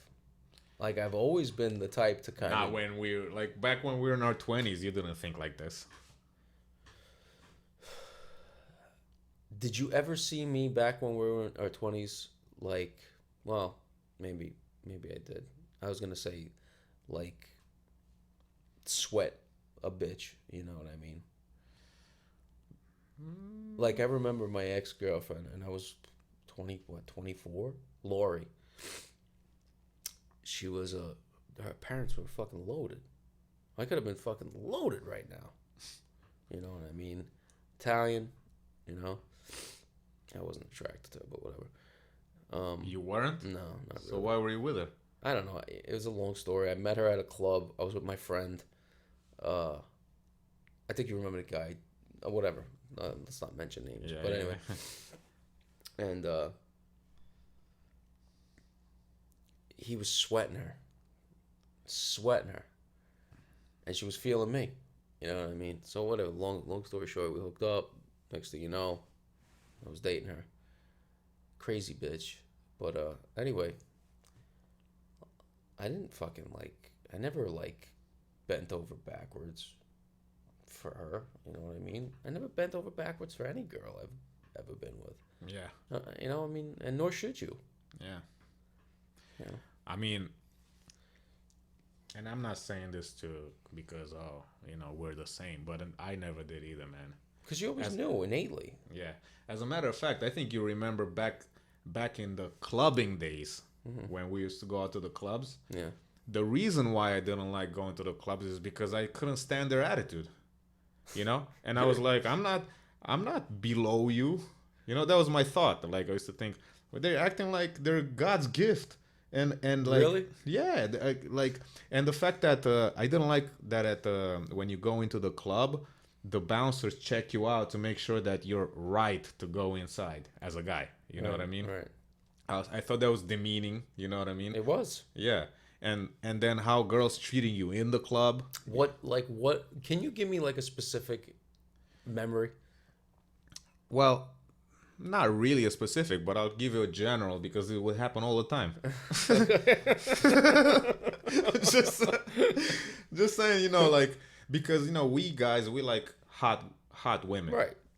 What a surprise, right?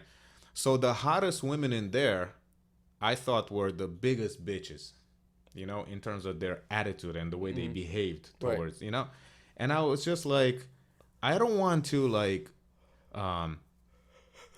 lower myself or humiliate myself in front of them to get their attention, you know, which I thought most guys were doing, you know. Was I doing buying that? them drinks or like. Was I doing that?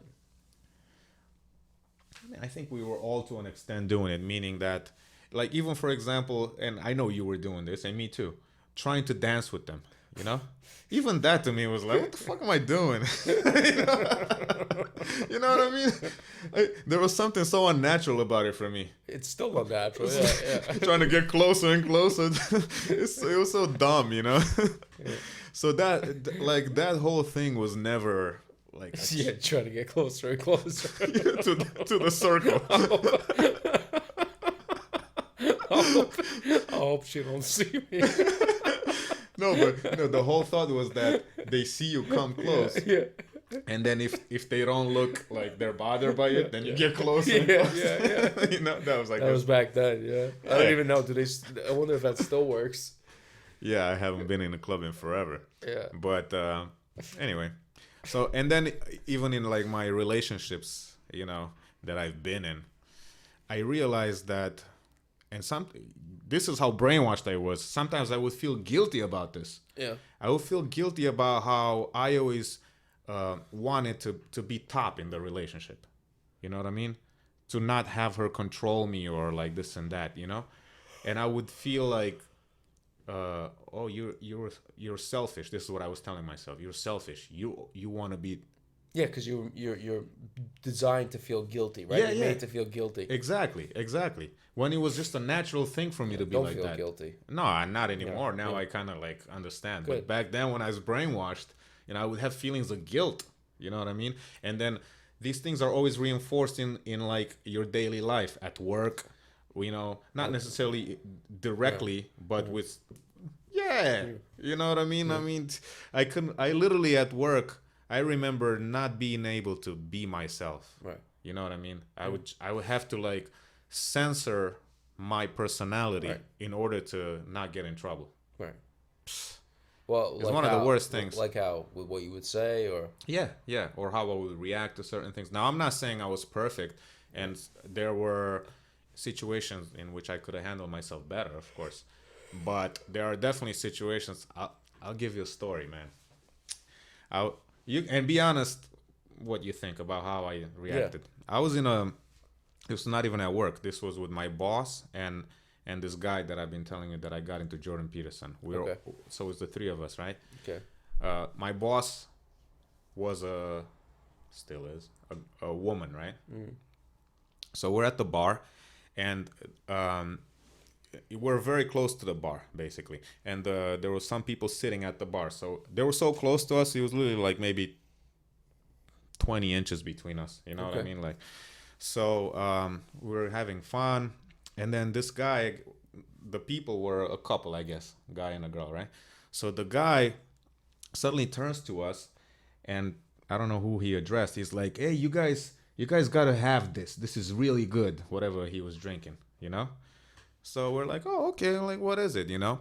And because he was drunk, you know, he like basically put his hand on my shoulder like this. And every time he would make a point, he'd be like, this is good. This is freaking good, you know? So I basically turned around to him and I said, don't touch me like that, you know? Mm-hmm. And he was like, he couldn't believe what he heard. He was like, because in his head, he was like, I'm just trying to be friendly, you know? He was like, what's your problem? And I said, like, you're doing this, you know, like, stop it, you know. I don't even think I said that. I don't think it got to that because we kind of understood each other, like, you know. Yeah. So so then he went back to his girl, and we went back to our conversations. But I could still hear he kept basically telling his girlfriend, like, what did I do wrong? What the fuck is this problem? What is this guy's problem? You know. Because he was drunk, so I was keeping my ear on him just in case, you know. Anyway, so whatever, like maybe 20 minutes pass by and they get up to leave, you know. So he gets up and he comes over to our table, and now at this point he's towering over us. He was a tall guy, right? And we're still sitting down at the table, so he's kind of towering over us, and he goes, all right, guys, have a good evening, you know. So we all say, you too, including me, you know. Like, I wasn't going to start something, you know. I say, you too. Then he walks away and he turns around and he goes, dude, I'll fucking smoke you if I want to. I'll freaking smoke you. Let's do it right here. You know, he got all violent, right? Out of nowhere. Out of nowhere, yeah. And his girlfriend was like basically in front of him, pushing him away. And there were some other people. Could you have beaten him up? I don't know if I could have, but I would have tried. Was he big? Yeah, he was big. Like muscular or? Muscular too, yeah.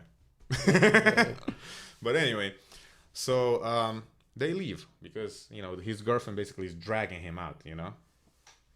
So then this was the conversation that I had with my boss about that incident happened maybe a year later because at the time she didn't really say anything, right? Mm-hmm. And a year later, I mean, when I quit. Because that's when everything came out of her, you know. Mm-hmm. She was like, you know, you're like it's you're too much, you know what I mean? You're too aggressive. Yeah, you're too aggressive, you know, because there were some incidents at work too with people when I would basically not take shit from them, basically. Good for you know? Yanko. Yeah. So she was like, you're too aggressive. Remember what you did to that guy? What was the point of that in the bar? I'm like, and now I'm wiser now even than I was when I had that conversation with her.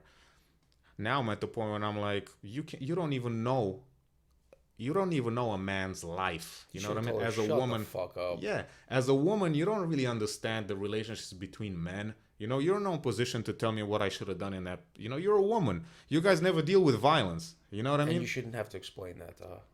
No, but I wanted to. You know what I mean? Mm-hmm. And I thought it was pretty clear. I mean, the guy was doing this, you know what I mean? It's like, What the hell, man? You know what I mean? I understand you're being friendly, but, you know, there's a certain level of... Right. So what do you think? About what? Was I being wrong that I told the guy... Her argument was basically that he was being friendly and maybe he was a little too drunk. But he might have been being friendly, but he was invading your space. Exactly. So you told him calmly. Yeah.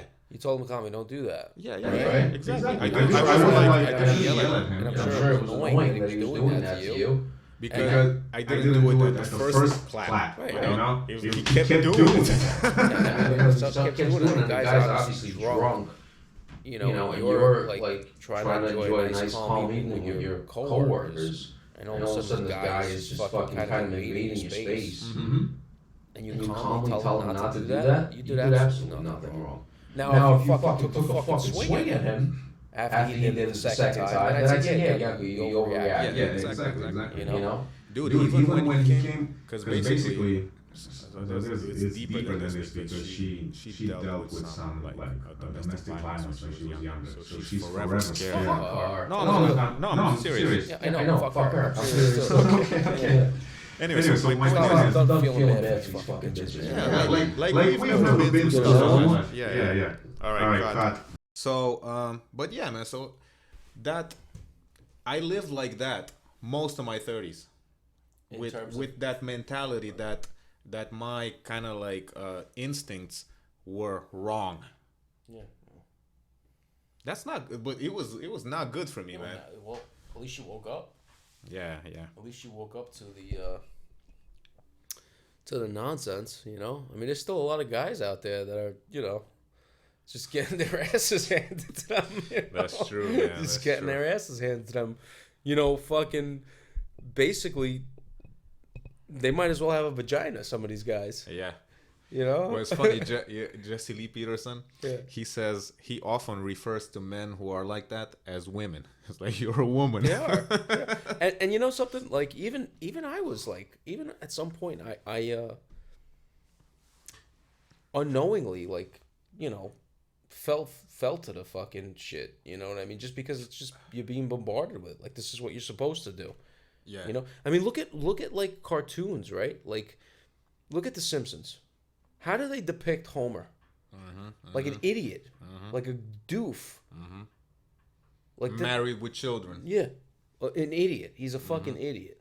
This is what they want you to believe. Yep. Why do they want you to believe that?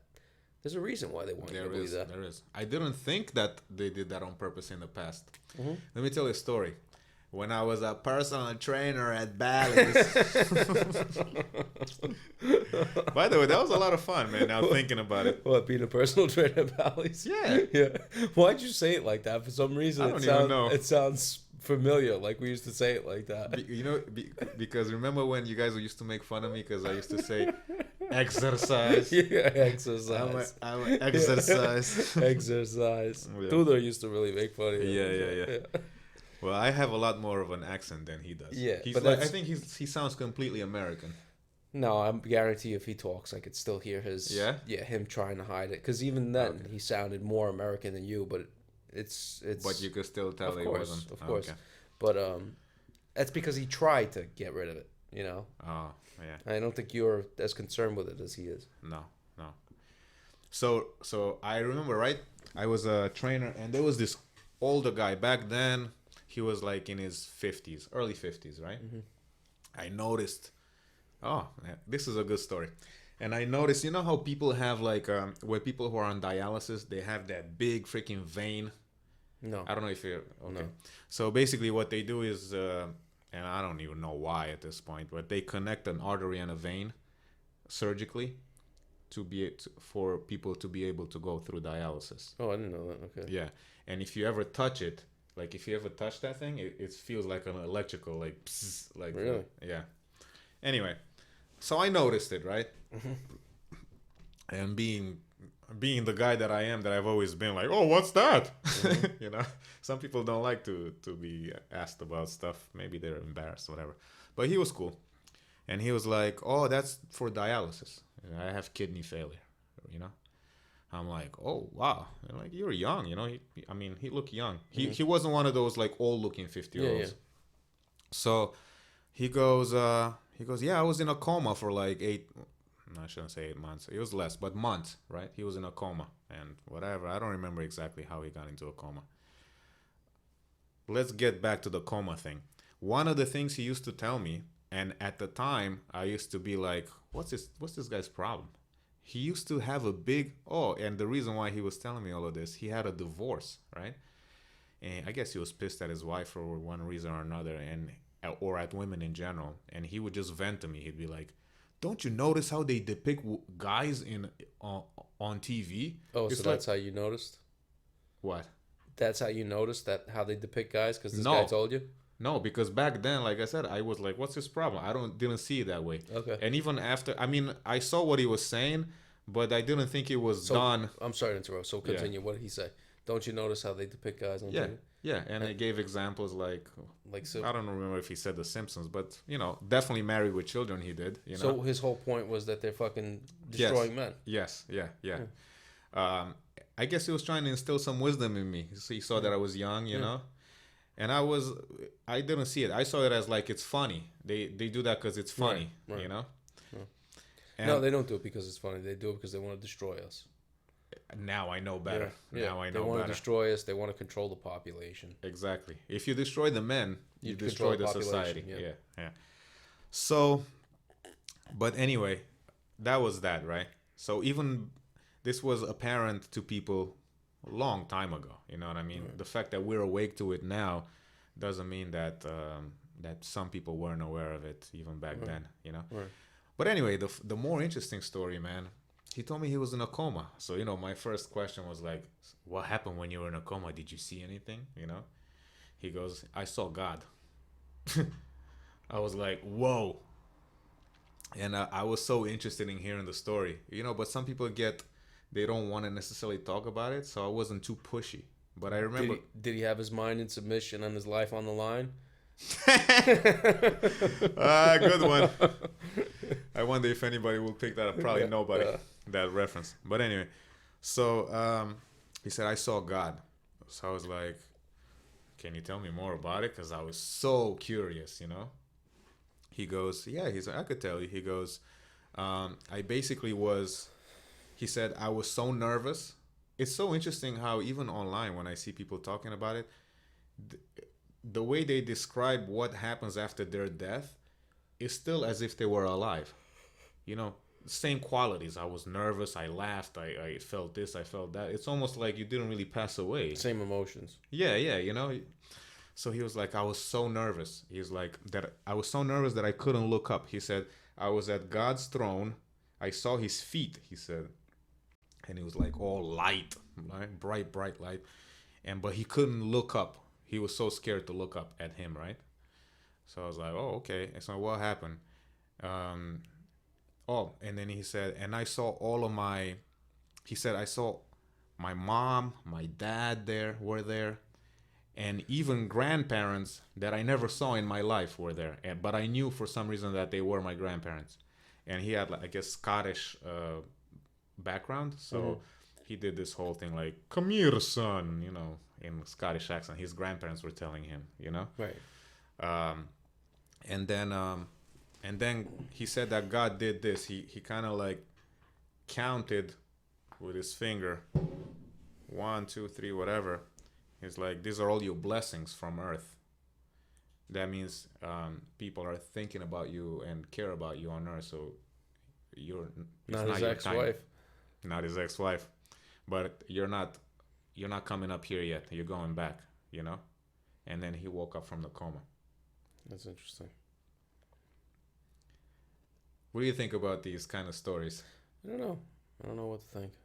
I don't know if it's like some sort of I mean, look, we have dreams every night. And they're wild. Yeah. So, I mean, if you have a dream about God, does that mean you saw God? Good point. So do you think that dreams are real or not real? They're dreams. Yeah. They're not reality. How do you know? Because they're in your head.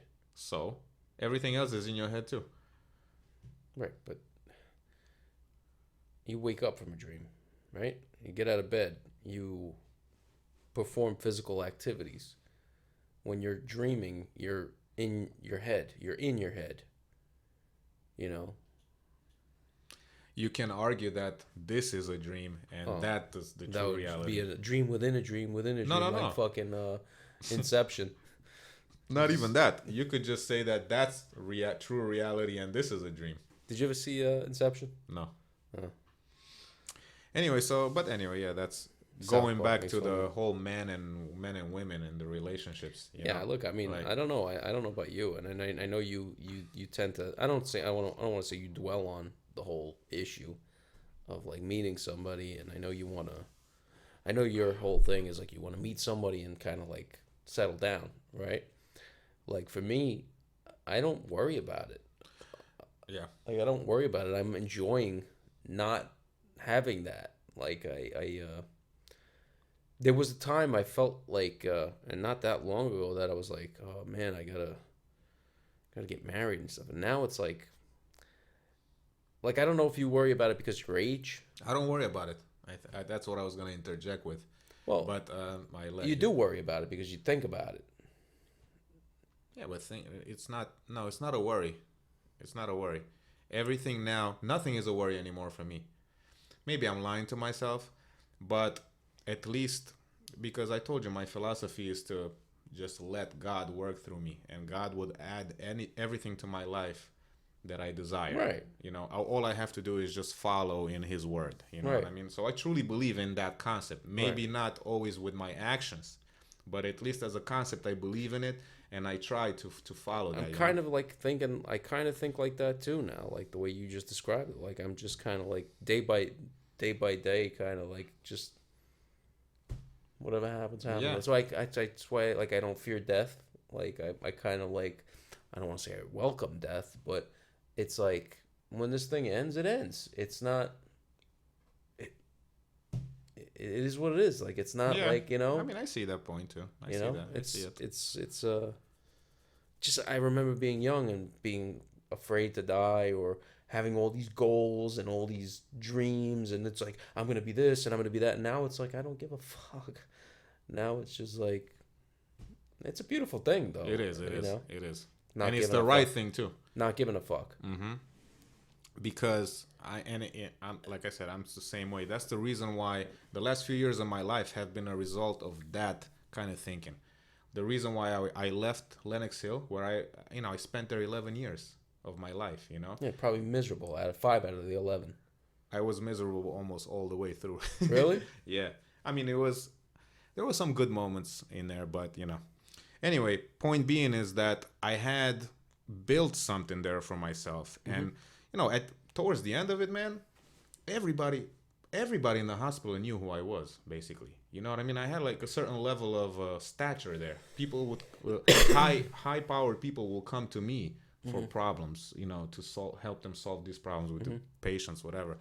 And I'm not gonna lie, that felt good, when people like that would come to me, But I had no problem leaving the job. Like when I tell you I couldn't give, oh my God, there was nothing that could have stopped me from leaving. I was so sure I wanted to go, and so, it was so liberating when I left. Yeah. I don't know how, it was like almost better than anything else I've experienced in my life. That feeling. Well, not getting an income sucks, but. Oh, yeah. I'm just talking about literally that day. Yeah. That day, because it happened in the morning when I quit. I went to work. I told her I'm quitting. Yeah. And I left. That whole day was like heavenly for me. Yeah. Despite the fact that I just lost a job. Right. Imagine how many people. So you were there for 11 years. Mm-hmm. Imagine how many people stick it out. Yeah. I mean, I stuck it out. Right. You 11 years is a long time. Imagine how many people stick it out. 20 years, 30. They do. I remember when I quit my last job, and I was on the phone with my sister. I was like, yeah, I'm like, I don't have insurance. You don't have insurance? Health insurance, right? Yeah. Like, what are you gonna do? Like, I'm gonna live. That's what I'm gonna do. I'm gonna keep living. Like, but the point I'm trying to make is that like people are so worried to have any kind of interruption in their employment because of health insurance or whatever, and it's like all these variables that add to the fear factor of losing a job. It's a slave mindset. Yeah. It's like I'm gonna lose my health insurance. I'm like, why? Because you need to fucking get those prescriptions, don't you, bitch? But it's just how people are dependent on the system, and and like I said, it was liberating for me to know that I can do that. You know what I mean? And I'm not beholden to anything. If I don't want to be somewhere, I'm gone. You know what I mean? And mind you, at that point in time, I was, how should I say? I was not in a good state of mind. Obviously, that's why I left. Right. I was feeling like insecure about many different things. Things weren't working out for me at work. I was stressed out. Yeah. Blah blah blah, and I left with that mindset, meaning it was gonna be rough for me in my head finding something new. You know what I mean? Because I'm in a bad state of mind. It's exciting at the same time, though, right? Yeah, it was exciting, but at the same time, and that's pretty been my life for the past years. I mean, I had two this is gonna be the job that I'm starting now is gonna be my third job after that. I've been kind of like bouncing around, It's you just know a what I mean? job.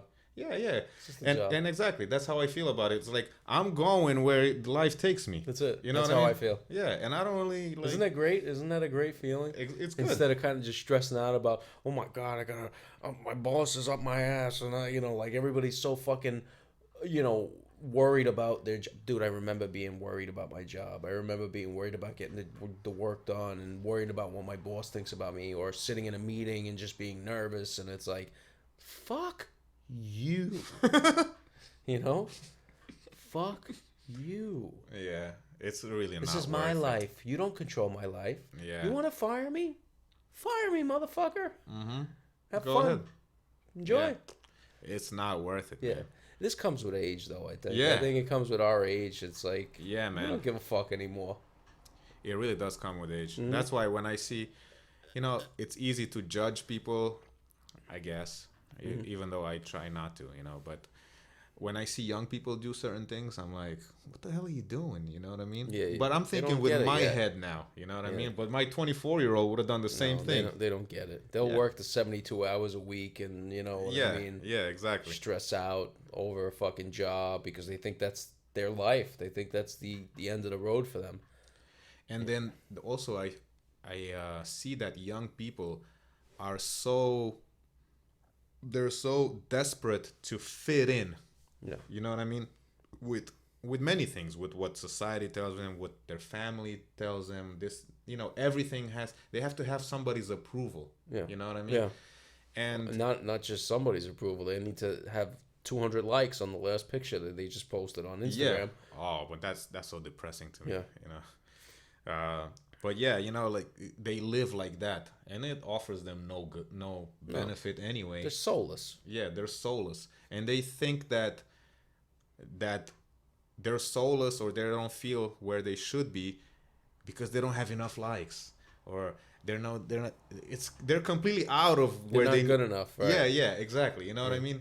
Their focus is completely off where they should be. Yeah. I mean, and I think speaking for myself, I've definitely got caught up in that. Oh, you know me what I too. mean? Yeah. It's a life thing. I gotta make more money. At my job. You know what I mean? Now I'm like, I don't care. I mean, to me, man, it's like I find this way of living even more exciting, to be honest. Well, to Because me, you just don't know where you're gonna be. What I value most now is my free time. It's Well, you're employed now. right. But I'm saying in general, like what I realize I value most is no longer money; it's time. Mm-hmm. Yeah, man. You can't put a price tag on time. No. You only have so much of it in this life. Exactly. So you try to like. And it's like that's why I tell you, Yanko. It's like the whole having kids, man.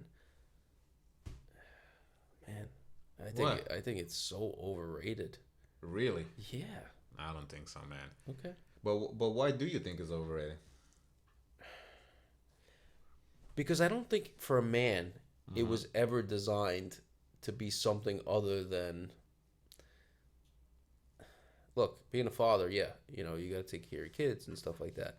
But I think the people who get all starry-eyed are the women in terms of having kids. Mm-hmm. That's their goal. That's their number one goal is to have kids. Mm-hmm.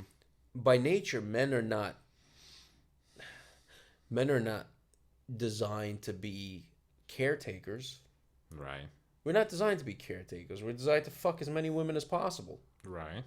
So, what is this whole obsession with having kids? You know what I mean? If you could, if you're having sex with as many women as possible, what do you think the drive for that is? right, but now you can prevent having kids. Forget about that. Why? That fact in and of itself tells you that men want to have kids too, simply because they want to spread their semen everywhere. Yes, but not to.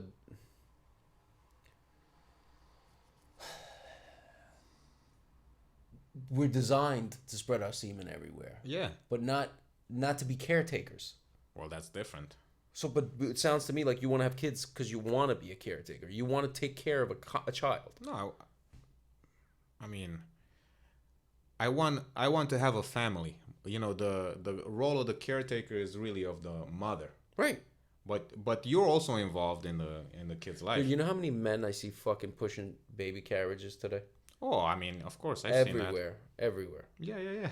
I've seen him even like carrying the milk that Yeah. whatever the woman just took out of her breasts and And I carrying look them at these bag. motherfuckers. I'm like, what is wrong with you, bro?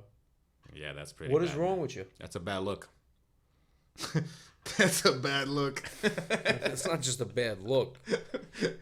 I know, but you know what I mean. It's like I saw a picture of some guy, and he was doing it for a publicity. It was like a publicity stunt, but still, he was like a politician. He was in the airport with the carriage, and in a bag he had the milk that his wife just pumped in the bathroom. You know, in a bag, and he was just walking around, and he had it out for the photo op. You know, I guess he was one of these liberals. You know, No, big fucking shocker there. yeah, you know what I mean. So he was catering to his base, but so you know, in a way, it wasn't even real. But it was such a bad look. It's like it doesn't look right. You know what I mean? Yeah. I mean, like, and it's just like it's so emasculating and it's super emasculating, man. Yeah. But right that's now, what you'll be doing if you get fucking have kids. Nah. Okay. I'll be the bread winner. Okay. Yeah, man. You think you're gonna make enough money to support, you know, a wife and a kid? I'll get 2 jobs. Well, that's the right answer, but I don't know if that'll fucking. I'll do it, man. Yeah. I think just like Jordan Peterson says, you get satisfaction out of sacrifice, not out of feeling good, jerking off, or whatever. Yeah, I it agree. is. I agree. You know doing what I mean? hard things, doing things that are hard, exactly. doing things that are hard. And remember, I told you, like, there's a guy Andrew Huberman who's like a endocrinologist. Yeah. And he says that the testosterone levels of a man increase on when they do hard things. They do hard things, testosterone increases. Not only when you do hard things, but when you win. Winning and doing hard things, the combination of both are what raise natural testosterone levels in a male.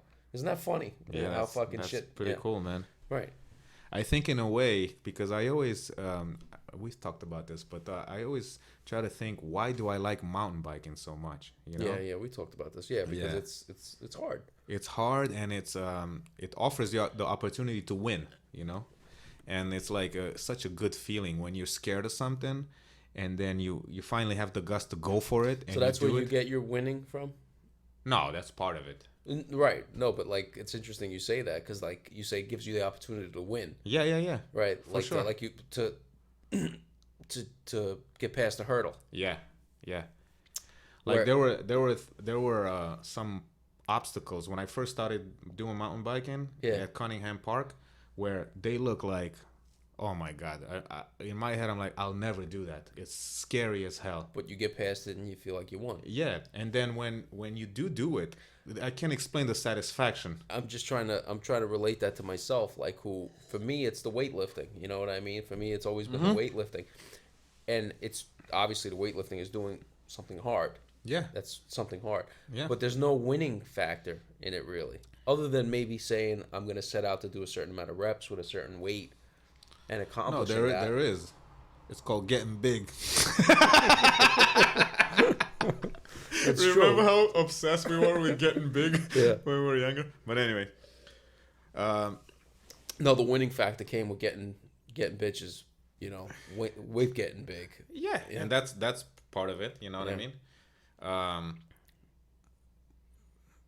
I mean, you know, I guess with mountain biking, there's a specific thing I could say. Oh yeah, there's something scary that eventually I'll attempt and win over, sort of thing, and that's the winning part. But with weightlifting also, because I love weightlifting too. Yeah. Weightlifting is also, I don't know what the winning part of it is. For me, I think it's just getting through it and you know, like these days for me, the more intense the workout is, the more satisfying it is. It's like I have more thirst for intense workouts than I ever had before in my life.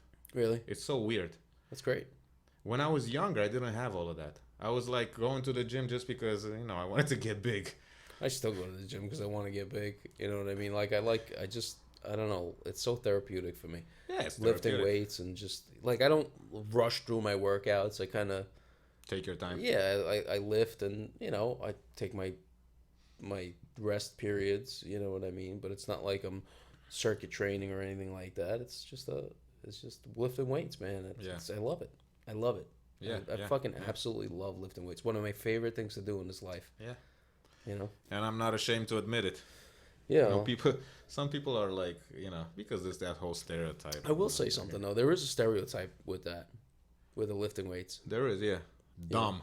Yeah. You're dumb. It does make you dumb. It does? How does it make you dumb? I don't know how, but it does.